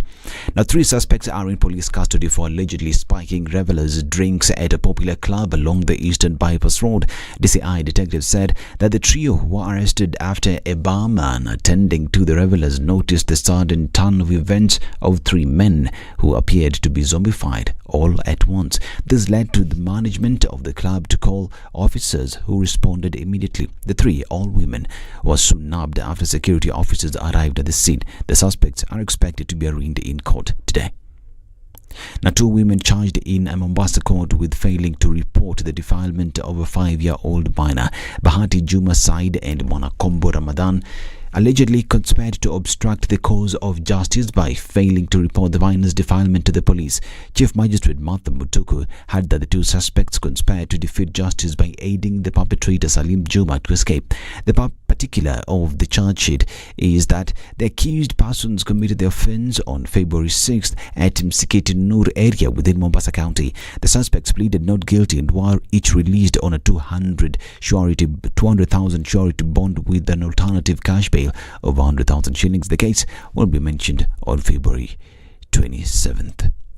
And the Kenyan National Qualifications Authority has intensified its bid to mitigate barriers and establish functional and credible systems for recognition of knowledge, skills and competencies by fast-tracking the implementation of recognition of prior learning. Acting Director General Alice Kande said that the potential to provide a cost-effective complementary pathway to formal education and training to facilitate multi-entry exit between the education system and the labour market is needed. This is Newswire. I'm Dennis Aseto. Good morning.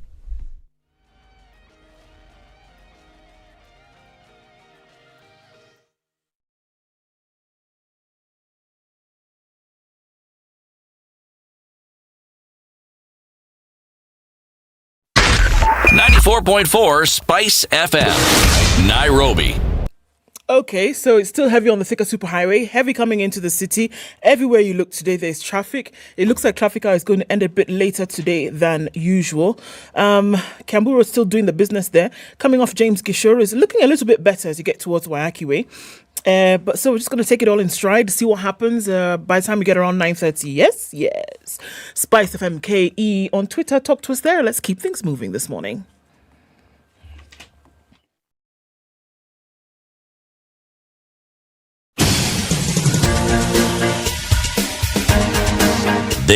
is the Situation Room, the home of hard-hitting political commentary and penetrating insights about the state of the nation. This is a talk radio experience like no other. The Situation Room, a place for hard truths, debates, and elevated conversations. The Situation Room, witty, political, engaging, deep, controversial. In the room, we have C.T. Muga, researcher, academic, seasoned political observer, a fountain of wisdom in these politically uncertain times. Ndu Oko, Nigerian by birth, Kenyan by choice, communications expert, Pan-Africanist, a truth seeker and believer in people power, and Eric Latif, agent provocateur, the man in the chair, seasoned journalist, news hound, a man who believes in punching up, not down.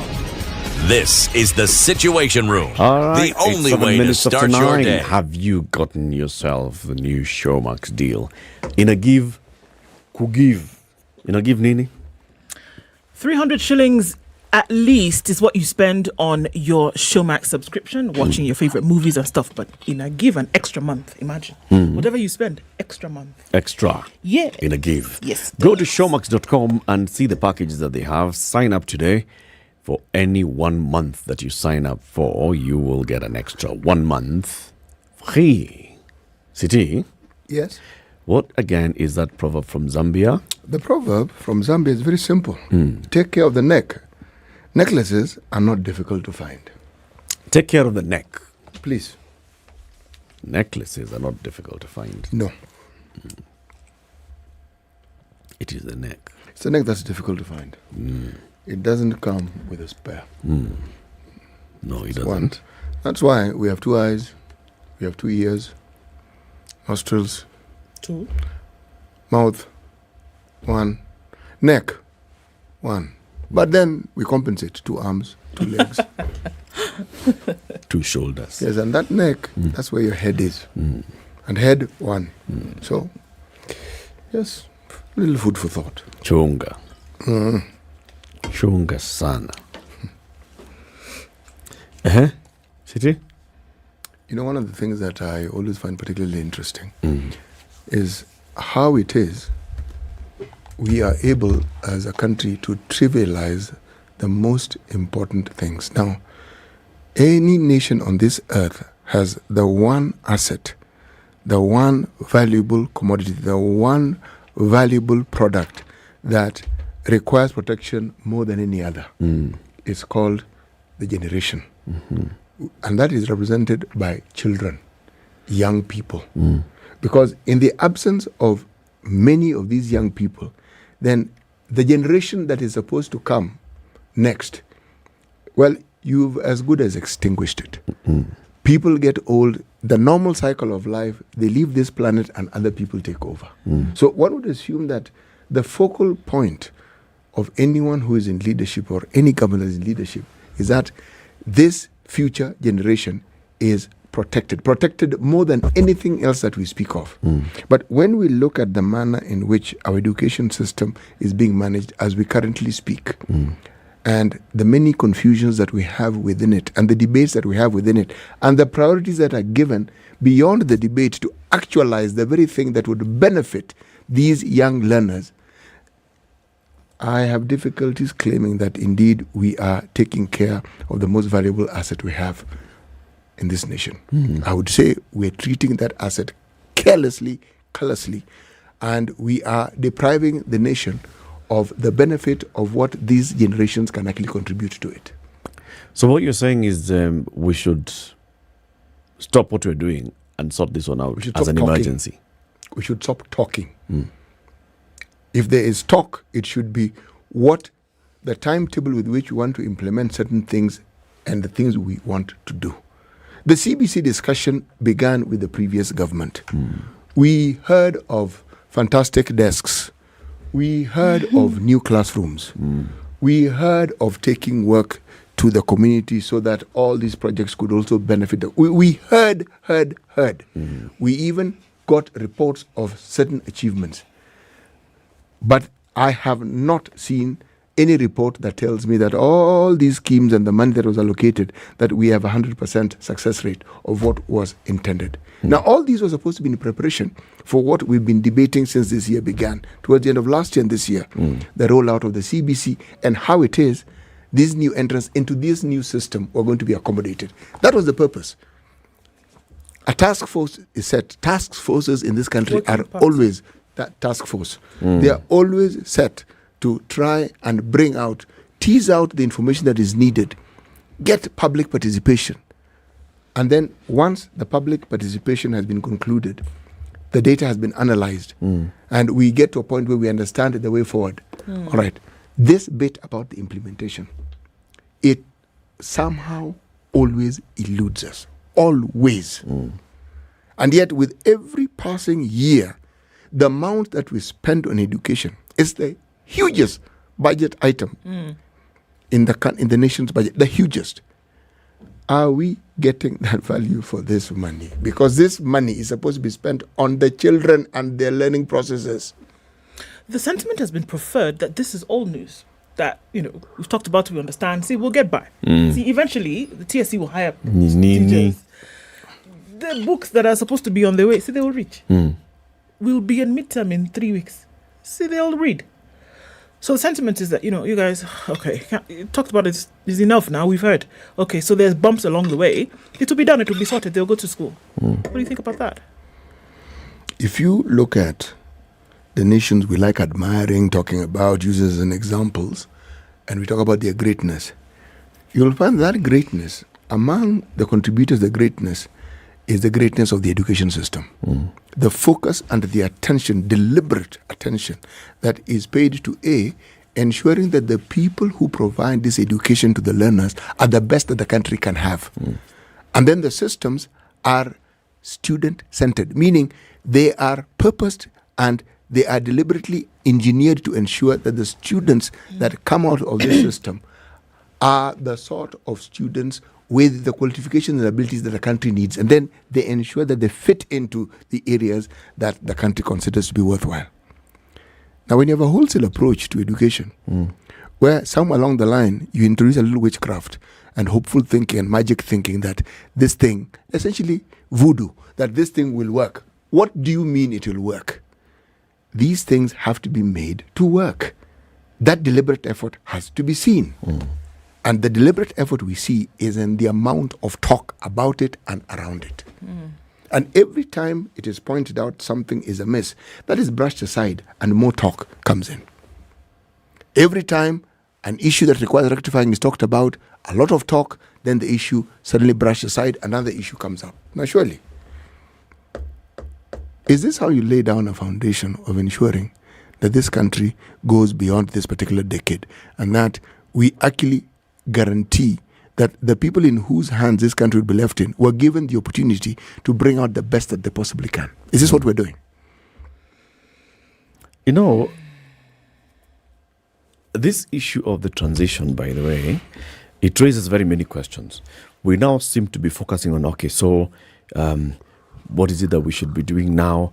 Should we hire more teachers? Should we get desks? Should they have uniform? Should they be in primary school? Should they go to the nearest secondary school? Should they go to the nearest primary school because their previous primary school was too small? It can't accommodate blah, blah, blah, blah, this and the other. I keep asking myself, what was the plan? Because there should have been a plan. So the initial plan, if we just go in with the building of classrooms by Magoha in the last regime, was that these kids were going to transition into secondary school. Given there was insufficient engagement with a critical stakeholder, the children and their parents. And that's why the parents were saying, surely we can't take these small children into secondary school. Okay? That is number one point of concern. But number two point of concern, were there enough teachers who would have taken these children in junior secondary school and be able to teach them? Were there enough lab facilities? Why had the conversation about them not occupying the class that is being left by the standard 7s and 8s not taken place? So it just shows you it was colors from grade 1, because these kids have risen from 1, 2, 3, 4, 5, 6. And in the 7th year, we are. It's like we're being caught with like a deer in the headlights. We had no idea that this thing was going to come. It's like an emergency. It's like COVID.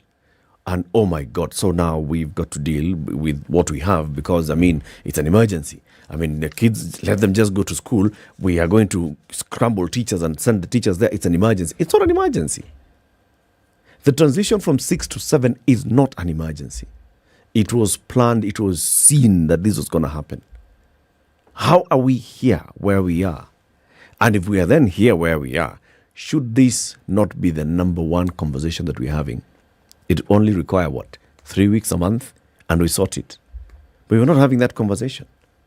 We're not sitting back and saying, let's stop everything else. TSC, do you have the teachers?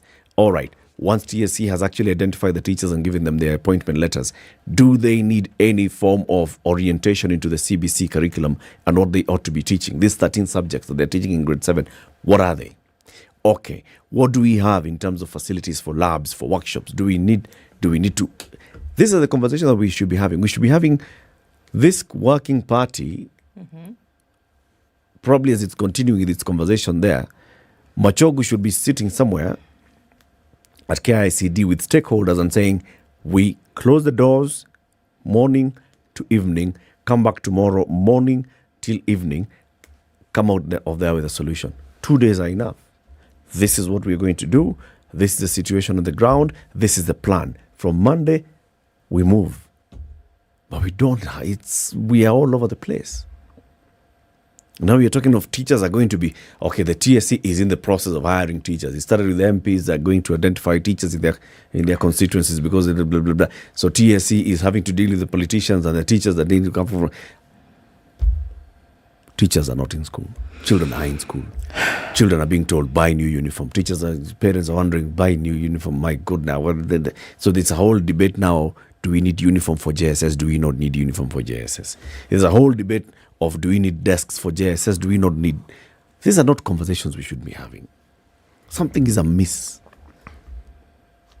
Something is strangely And like strange. you're saying, City, we are actually letting down a generation. Yes. And treating it so casually. Yes. So casually. The system that should be the benchmark for how education should be run in the country, unfortunately, is not up to scratch. Call it what you want to call it. Say that you're hurting people's feelings, but that's just the truth of the matter. That we cannot and should not. Kenya should not have a situation whereby you don't know which direction we are going. All you know at the end of the day is, number one, there's a new curriculum. Number two, we must now have 100% transition. Number three, that curriculum then must be played out. Somehow, you're going to get to the bottom or top of the mountain, somehow kicking, crawling, screaming, but you will get there. And that's what I'm saying is the problem. Not with education, not with something that's going to form or forms the foundation of what you will do for the rest of your life, academically, business-wise, otherwise.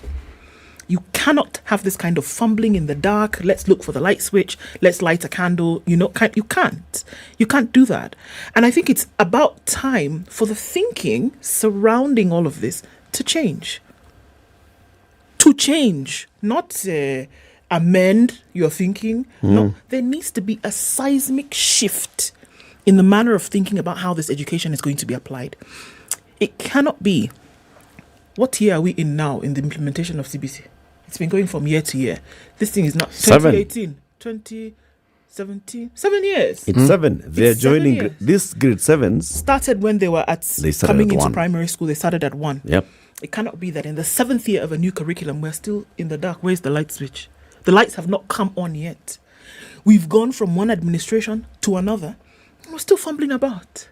Somehow children did. They finished 1 year, went to another year, la. You want to ask if they felt the effects of a new curriculum. You want to ask if the infrastructure that was needed, and I'm not talking about physical buildings. Infrastructure also is contributed to by the wherewithal that even the implementers have. Whether it is the development program, whether it is teachers, whether it is schools, that all contributes to infrastructure. You have to think really seriously about this thing. Because it is impossible for you to ask, Why then do you have a workforce in the future then that does not have the tools that they need? Why then do you have a system in the future that doesn't have the tools? What informs the other? I dare say, if you look back at your foundations, that is what you're going to be able to use to tell what's happening in the present. What did you do before? A building that falls down, look at its foundation. There are probably cracks in the foundation. And what we're saying right now is get the foundation right. Get it right. Start from, and I have this quarrel, and I still do. It vexes my spirit that you want to pay teachers who are forming the foundation of education for 3 and 4 year olds, and you want to frustrate them by paying them pittance. And then you want to ask yourself later, what happened? What do you think happened? Teachers who want to teach this CBC have no idea of the opening from the ear to the nose. The difference between those two openings, have no idea in terms of this curriculum. You want to train them on the job. You want to train them on the job. Imagine. Come on. You want to, because these teachers, the 35,000 of them. It's fresh. Please note, they've not been hired. Now you want to hire them and put them in school. They are fresh. They don't know what the last thing they did in teaching. teaching practice was for 844. All right? They did not do teaching practice with the CBC curriculum. They are coming in to actually roll out a CBC curriculum for a new level of education, the junior secondary level of education. There are 13 subjects. They know nothing. I know we can talk about adapting because, you can teach, with right? time, yeah. Yeah, we know. But in that time, what are you doing to that child? What are you doing to that child? Let's look at the difference between systems. Today, private schools, there's no question. Kaende, February 6th, they opened. They started, they were going. We are in the second week now in the public system. You want to say, 2 weeks, no problem, we will get into it. Makes a whole lot of difference in what you're able to give. That's what I'm saying. There doesn't need to be, okay, let's actually do there needs to be a seismic shift in the way in which this thing is being worked on. Yeah. Honestly, otherwise, you'll be talking, you don't change it today, mark my words. 10 years from now, you'll still be talking about the same thing. You know what's interesting, do? That seismic shift has actually taken place in the sense. The value of education has been degraded steadily and consistently for the longest possible That's where time. the shift has taken place. It's seismic because when you have tectonic plates doing their thing and when you have earthquakes, what happens is that something happens at the Earth's crust and there's movement. Now, the effects are buildings collapsing, rivers disappearing or coming up where they shouldn't. Now, the shift in itself is just a shift, but the consequences are calamitous. Now, that's where the problem arises. We are having this constant and consistent conversation about wanting to change, wanting to bring about, wanting. And when those who are the decision makers have this conversation, they speak about this whole issue as though it's a done thing and everything that ought to be done is in place and it's just a question of one waking up tomorrow morning and finding it's working. But every day you wake up, it doesn't work, it hasn't worked, and it isn't working. And there really is no light at the end of this particular dark tunnel where you can definitively say that, I can see that this thing is actually working. We have a situation in this country where our population increases every year. It doesn't go down, it increases. Okay? So the demand on the education system is not going to go down. How do you expect that the very things that we think we are planning for and hoping we will do, all these activities that we get involved in, Kenyans have this magical thinking, and they even believe when they have a conversation among themselves, meaning among ourselves, that we are different from other failed third world banana republic countries on the continent. Actually, that thought, it's fanciful thinking, because if you look at where we are going, we are among those failed states. If you have a government that is not able to ensure that the future generations are taken care of primarily through an education system that works, what is this future that you're talking about exactly? And if you're talking about it, what sort of future is it going to be? The consequences are already before us and we are seeing it unfolding and we are allowing it to unfold, and yet The discussions that we seem to believe ought to be the center of our discussions are things to do which individuals joined which party, which people went to State House, which ones want to kick out I mean, come on, for heaven's sake. So, when we are talking about the importance of the education system and the actualization of the plans we've had for the CBC, we are not talking about education, we're talking about the future of this nation. Yeah. And that is what is being tinkered with. Yeah. We are actually letting down an entire generation. Currently, it's 1 million. But the others below them will be joining. Yes. In just a few months' time, the current grade 6s will be in grade 7. Yes. The 5s will be in 6. Okay? And you can bet the way we are behaving, a year is not enough to regularize. So this trisex class of grade 7 are also going to be trisexing into grade 8, trisexing into grade 9, and moving into senior secondary school. These teachers that we're hiring, you'll hear, the conversation will end at this point. That 30,000 teachers, we have teachers. What is it? Let them continue. So they've been hired? This teacher, you're hearing the teachers are being deployed to a school, 4 teachers to teach the 14 subjects.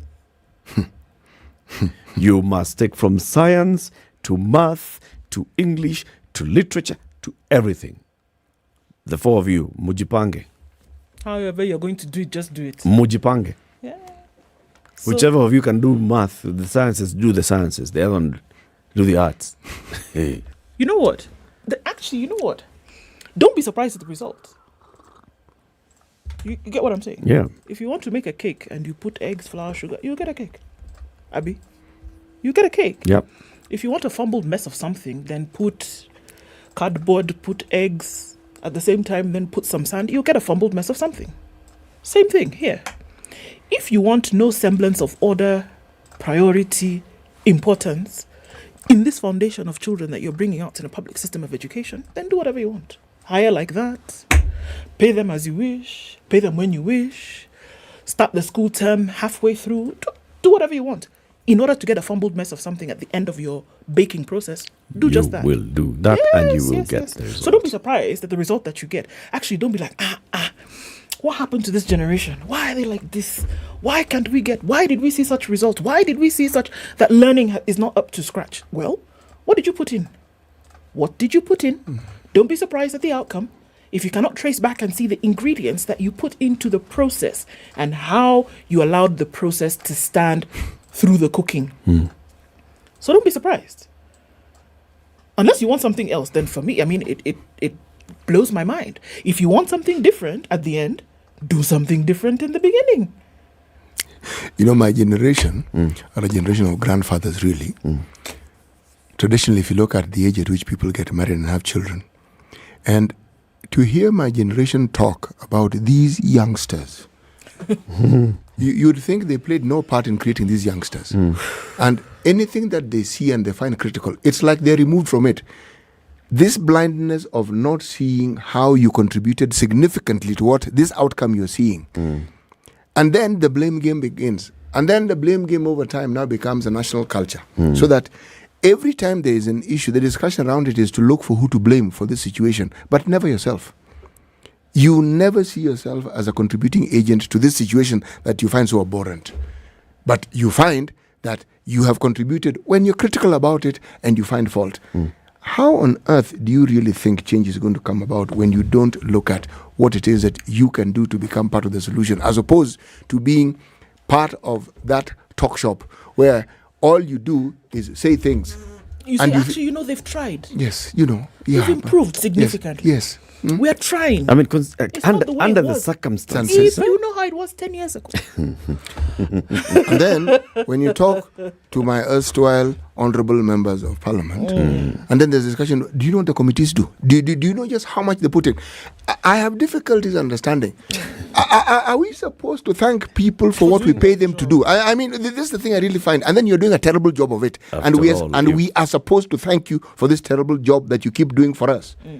And for the huge amounts of money which we ensure you get so that you can actually do what we ask you to do, or what we elect you to do. the results of what they're doing should be felt by impact. Yes. From impact, not from media reports. Not really. It's something that we should be experiencing. We should be experiencing something, and then you're reporting about it, and then you trace it back into, this is what Parliament did. This is as a result of what Parliament did. But now you can't just be saying it. You sit in committees, you do all these things, and we should report it because it's like now saying, that's good. you know what it's like saying? It's like seeing a mango tree that's supposed to fruit. Then it fruits, and you say, yes, the mango tree has fruit. That's what it's supposed to do. It is supposed to bear this fruit by virtue of the fact that from the beginning it was a mango tree. It flowered. From the flower came the fruit. It's like saying, actually, you know what? We were expecting that it was going to give us watermelons. If it doesn't produce mangoes as it should, it becomes firewood. Take it out. Yeah. And you plant something else that will produce the fruit you desire. Come on. Please come and take a break. Just do it. It's 28 minutes to 10. This is Kenya's biggest conversation. We'll open the phone lines for you. 0719-012-600. Let's engage. We are meeting at Nyayo National Stadium to pray. You are good. To pray for the country. We're having these conversations. However, there are other things that are also just as important. And we're talking about schools opened, grade 7s reported to school, and very many grade 7s, A, are not in school, or B, those who are in school are not learning. Only a few who are in private schools that were well prepared ahead of this could actually be saying to be learning. Only 20 counties have received books. And only 20 counties have received books for grade 7, for JSS. Okay. And this is not a national conversation. It's not something we're saying, stop press, let's first discuss this because this calendar is actually already ticking. Let me just tell you, you go to showmax.com, look at the packages that they have, choose a package. If you subscribe, at least this one we can guarantee you'll get an extra month for free. This is the Situation Room, the only way to start your day. Yolanda Mulwa, DJ Absolute. When the gang is together, got the sugar, got the spice. Yorada. Yes. I have missed you like hot hamburgers. Yeah? Like hot hamburgers. You know, bad boys give more money than you can count. Hey, bad boys give more money than you can count. If it's fun, it's funky, it's fresh, you're definitely going to catch it here. I don't know what you do every day from 11 a.m. to 3 o'clock, but if I were you, I'd tune into Sugar and Spice only on 94.4 Spice FM, Nairobi. So if you say it's on, then it's on. Yeah. Get 2 months of Showmax for the price of one. In a give, Real Housewives, rich auntie vibes, and that bling. Sama kuwa moka. Toast to luxury. In a give, single Cassie, girl power. Cheers. And gravity-defying Top Gun victory flyby. Haven't any fun yet? Woo! In a give kupindukia. So subscribe now to get 2 months for the price of one from only 300 shillings for limited time. In a give Showmax. Sign up at showmax.com. It's 21 and sunny in Nairobi, highs of 29, and we'll see highs of 29 as well in a sunny Nakuru at 19. It's 19 and sunny in Nyeri, highs of 29, and 27 will be the high in a sunny Eldoret. 29 and partly sunny conditions in Mombasa, highs of 32, and we'll see highs of 31 in Malindi at 28 at the moment. 24 and sunny and in Kisumu, it'll go to highs of 33 and highs of 32 in a sunny Kakamega. All right, looking into Kampala, sunny at 24, highs of 29. 31 will be the high in Dar es Salaam. And it's 18 and sunny in Johannesburg, highs of 23 and lows of 16. It'll go to highs of 35 in Lagos today, coming down to lows of 26. And we'll see highs of 32 in Kinshasa, down to lows of 24. 5 degrees and cloudy out in Beijing. We'll see lows of -7 and it's -1 degree and clear in Paris, going to highs of 13. 3 degrees clear in London, highs of 14, and it's 7 and clear still Monday night. Wow. Monday night in New York, coming into Tuesday, we'll see highs of 13 and lows of 5.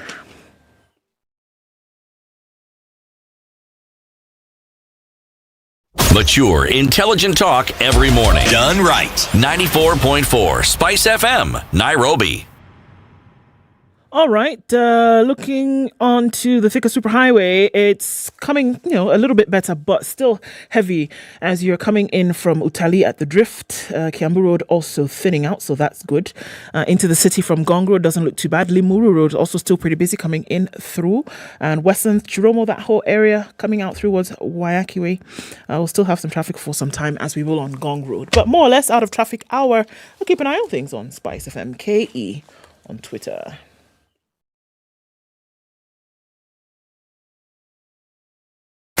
Are you ready?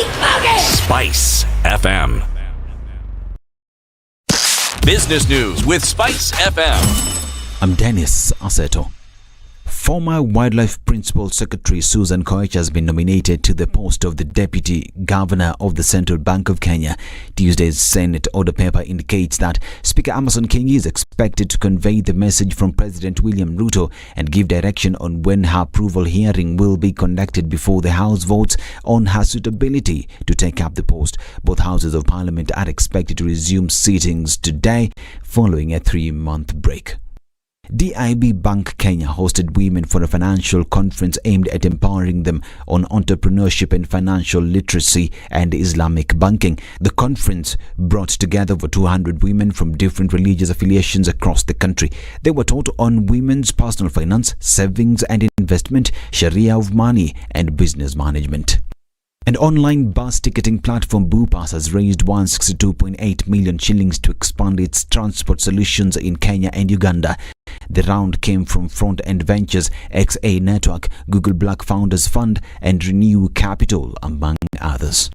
The Water Services Regulatory Board is looking for a legal assistant officer with a degree in law with at least 2 years of relevant work experience. Suitable candidates are required to send their CVs and cover letter. Visit jobs.digga.co.ke for more information on these and other jobs. Digga Jobs, your credible and trusted jobs partner. Spice FM Business.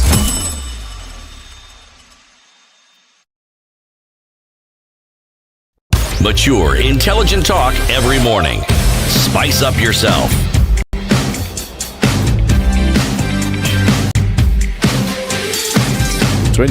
minutes to the Mornings done right.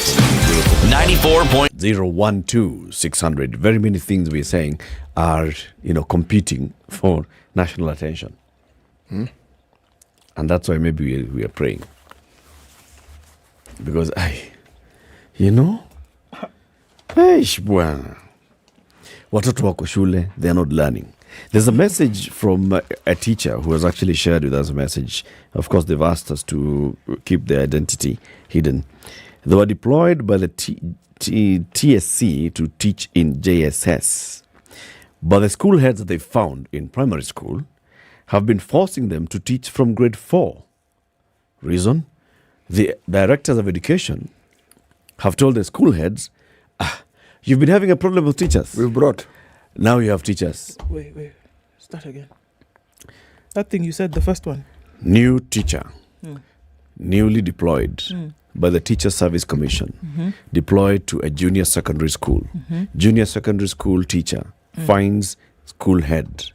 All right? School head is school of the entire JSS plus primary. School. Okay? School head tells new teacher, tomorrow, grade 4, you are teaching math. Grade 4 tomorrow. Well, that's normal. Okay. That's normal. Oh, it's very normal. Okay. See, you're a teacher. See, that subject is taught in the school. And you are here. We take you where there's a need. That one. Yeah. In addition to the one which, by the way, other duties, normal. but please continue. Normal. So now they're wondering, okay, now I came here to teach junior secondary and now I'm being told to go and teach grade 4. Yes. 4? Yes. 4 and 7? Yes. Hey, boss. Eric. Karibu aende chekechea. Wacha nikwambie why I'm telling you this. I remember the posting I had, school called Technical High School. Okay? Technical High School. In Mombasa. Okay? Degree, literature, English language, linguistics. Bas. Headmaster, Mr. Hashim, looks and says, linguistics. Okay. And at Form 3 and 4, Swahili. I studied English. language. English, literature, Yeah, linguistics. Okay. Linguistics. Okay, see. That's English sour. Language literature sour. It's a language. Linguistics. Okay. Swahili. Yes. Yeah. So now, you read more than your students because you're supposed to teach. That's not. So you actually go and study the language and you read it and you understand it. When you are trained as a teacher, that training is supposed to allow you that flexibility of meeting the needs of a learner. All right. All right? Right. This thing of you didn't study Kiswahili. Did you do Kiswahili in Form 4? Yes. And you're now a teacher. So what's the problem? Oh, no. Hey, God. So this teacher, another teacher is basically complaining they are not trained. Same thing that as you. Now, can you imagine English, literature, linguistics? You've been taken to which high school? Technical? High school Mombasa. High school Mombasa. Yes. Imagine if you were sent to do chemistry. You go and study chemistry. You will be asked, did you do chemistry in Form 4? Yes. Okay. So, can you study? You study the thing, you have the skill to teach. Go and teach. God. Though the truth is, if you studied liberal arts, they were not going to give you sciences to teach. But should they, you simply go and This read. one is complaining. Complaining they are that being forced to teach math and sciences, and they were not trained to teach math and sciences. No, you are trained to teach. There are subjects that you study, but it's a question of, it's called task shifting. You take the skills onto this subject. That is all I'm saying. Trained to teach high schoolers. You are trained to teach. Primarily, you're trained to teach. Then you're trained to teach high schoolers. That skill can be used. It's a skill. Okay. It requires flexibility. Okay. Yes. But you see, that should also come at some point down the road. Not the first moment when you're deployed and you land there. And the first thing is, all right, so there's a JSS classroom here that needs attention. But also, before you even get into the attention of the JSS, you've been told, start with grade 4. The example I was giving you, did you hear me say that I'd been to another school where I was inducted into teaching Kiswahili first? No. I had left university, bwana. It's not as though I'd been teaching somewhere and I was posted. That's where I got to. Okay? And what was the reason? See, they need a Kiswahili teacher. Okay. And they had a surplus of English teachers.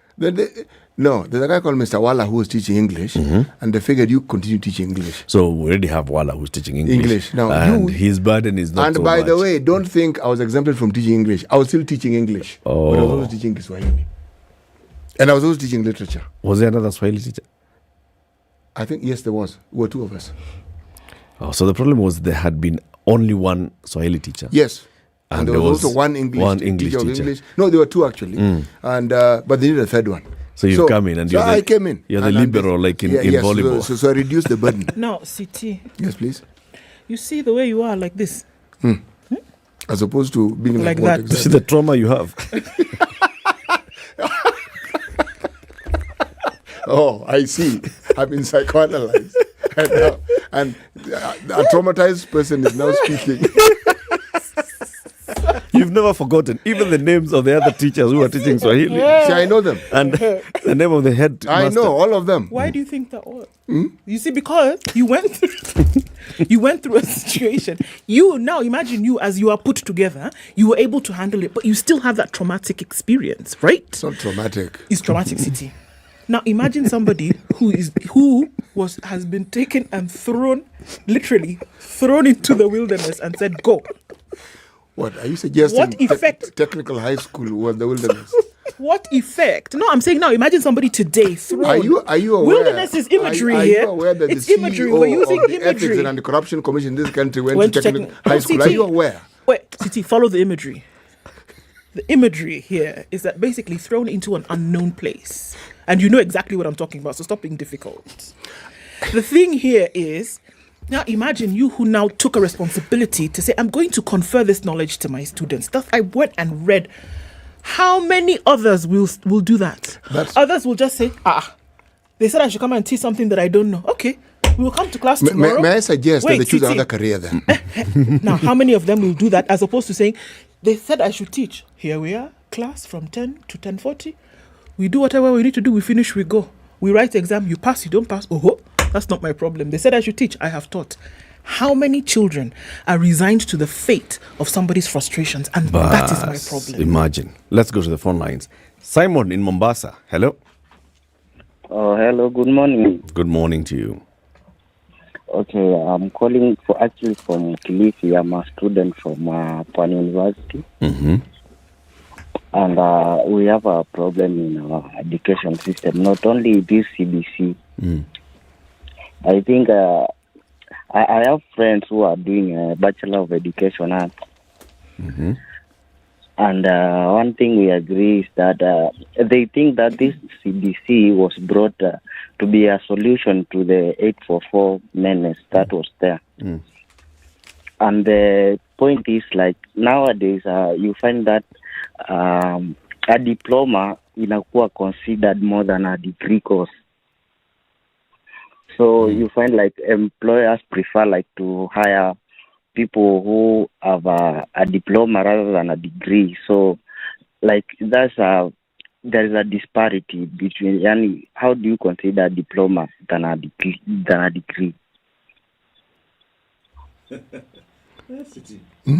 understand what he's saying?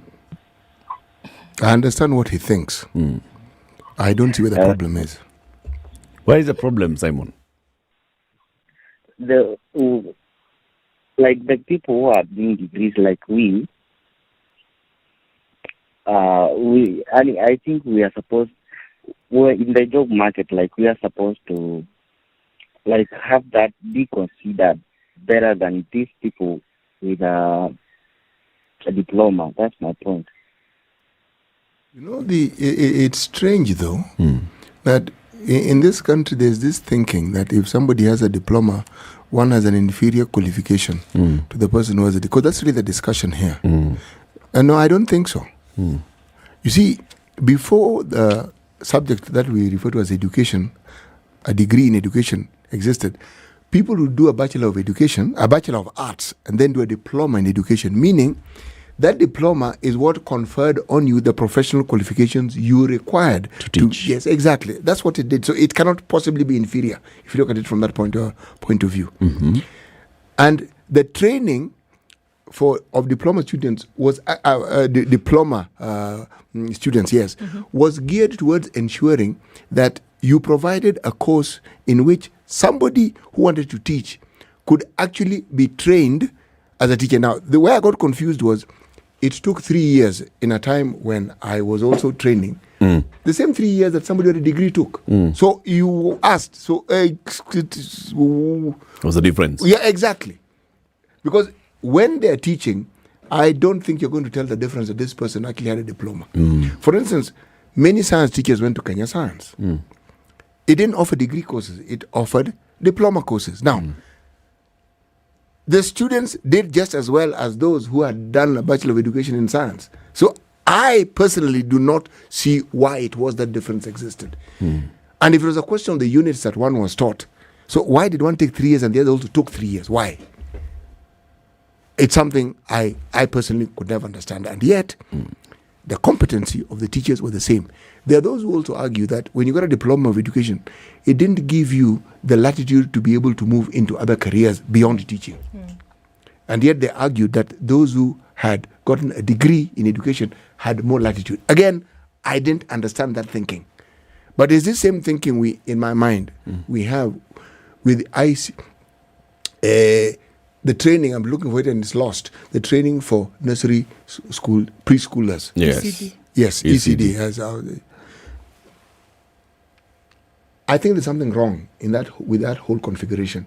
Because anyone who is being taught at that particular age is the one who needs the best attention you could possibly give a student or a child, because that's foundational. And yet it isn't handled in that way.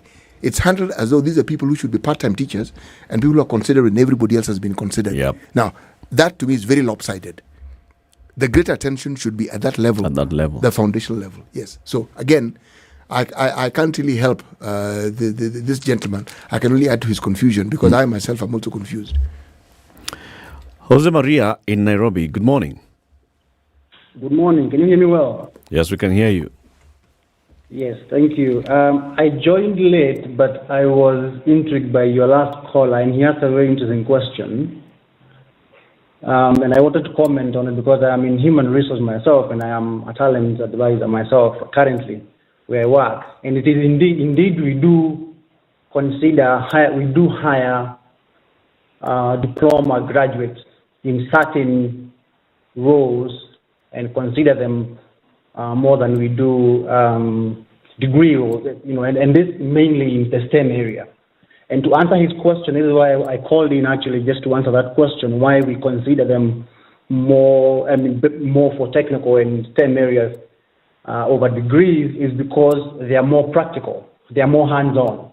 And the one thing that I would like most of graduates and people in, students who are in university to understand or in colleges is that no employer hires you for what you know. Employers hire you for what you can do. So we don't hire people because they went to school and got a degree and they have a very fancy one. And no, I will look at a CV and look at, does it tell me you can do something? And if it tells me you can do what I'm looking for, then I'm going to hire you.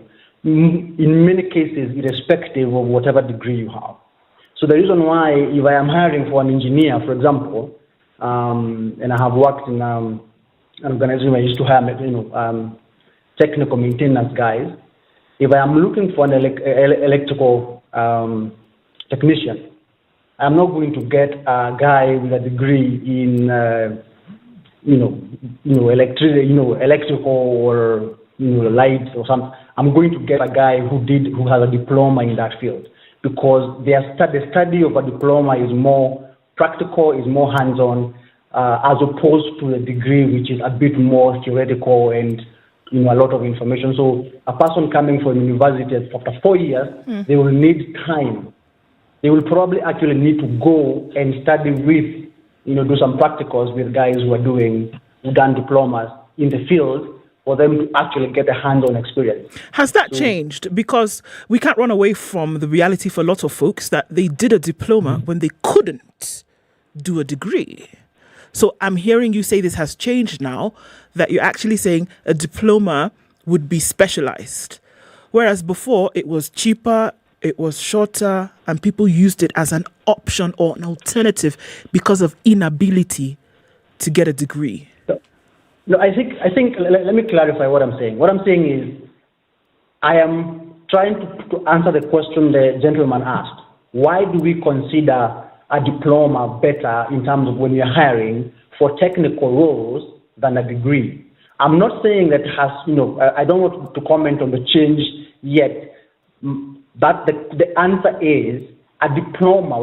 Someone who has gone to school to study a diploma, the way a diploma, and I don't know if I'm using the right word, is the process of studying a diploma is a bit more hands-on, it's a bit more practical, which makes it better for the employer, because we want to have someone who can do, not someone who knows. Let me give my own example. I went to school in 2009 and did a degree in physics, college theoretical physics or whatever it is. And yet today, I am a talent development advisor for an organization called MEDEA, that's doing humanitarian work. I have been in the HR space since 2014. Yes, I still, you find me, pursuing, because I love physics, pursuing, studies around it. But there is hardly anywhere I could go and get employed because I studied physics, other than probably being a teacher. And if I would still have to go and study teaching for me to be employed as a teacher, as a qualified teacher, as opposed to an untrained teacher. But why do I get jobs in HR? Because my CV since 2014 shows I have done this in the space. So that's what I'm trying to communicate. That the reason you get a job is not because you know something. You will get a job because you can do something. Because no employer wants you to go and sit down and tell them about the theories of, whatever it is that you study in school, or the theories of HR or theories of leadership. They want you to go and design a leadership program, for example, that actually makes that happen. No one wants you, if you're hiring a technical guy, to come and tell you how electricity works. They want you to come and connect it and switch it on, and it is on, and it stays on. That's the conversation the distinction I'm trying to create. That knowledge acquisition is not knowledge application. And that's the thing that when I speak to young people, I tell them, when you're in school, don't just study. Go out there and make sure when you're on long holiday, do something with your hands. One example I could give you. I went to do a master's in renewable energy. One of my units was solar. And while I was in class, I realized during my master's that I'm still getting the same theory that I would have gotten in my undergraduate. What did I do? I went to Strathmore for a solar professional course for a week. And I learned more in that week connecting the cables and connecting the panels and the batteries and the inverters and so on than I did in a whole master's class, because it's a lot of calculation and theory, and no one will give me a job for that. But by going to that professional course for 1 week in Strathmore, I interacted with the panels. I connected, I tested, I tried, I saw it work. And I kept practicing, and that is what gave me an edge in being able to go in someone's house, size for them as a power need, and tell them this is what you need, this is how I can do it for you, and so on. What I'm trying to say is, diploma, and to your question whether it has changed or not, I hope it does change. I hope we can move the conversation from too much information, too much theory, to allowing kids to learn things they can do with their hands. All right. Instead of this focus on the degree, focus on 4 years of information, why not a focus on 4 years of things you can do? Of instilling with skill. your own hand. So that's what you're going to be employed for. Thank you, I hope Jose. that makes sense. Asante Right. sana. Thank you. Asante. All right. Have a good day. You too. Good day. Ali. Good morning, gentlemen and a lady. Well, from the talk that I've been listening from morning, early, always, that is my favorite channel, SpiceFM.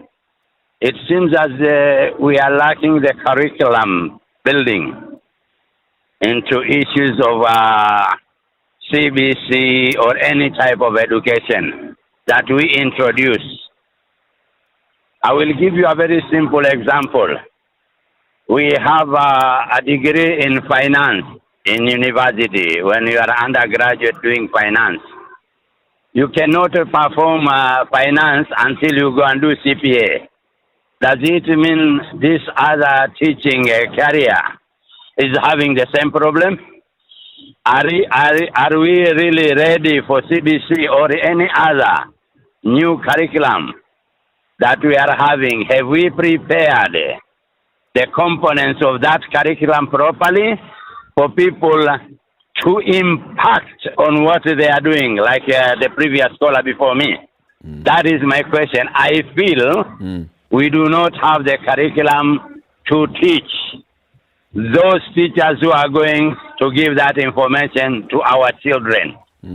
That is my concern. Thank you. It's a good one. Thank you very much, Ali. It's a valid concern. It feels that the teachers are not being prepared to actually teach the CBC students. Well, thank you for the calls. Thank you for tuning in. Thank you for all the contributions, even on social media. This is Kenya's biggest conversation every weekday morning, 6 a.m. to 10 a.m. on SpiceFM. We also live stream it on YouTube and Facebook. And for 2 hours, we're live on KTN Home as well. We'll be back tomorrow morning. It's the 15th day of February 2023. It'll be Wednesday.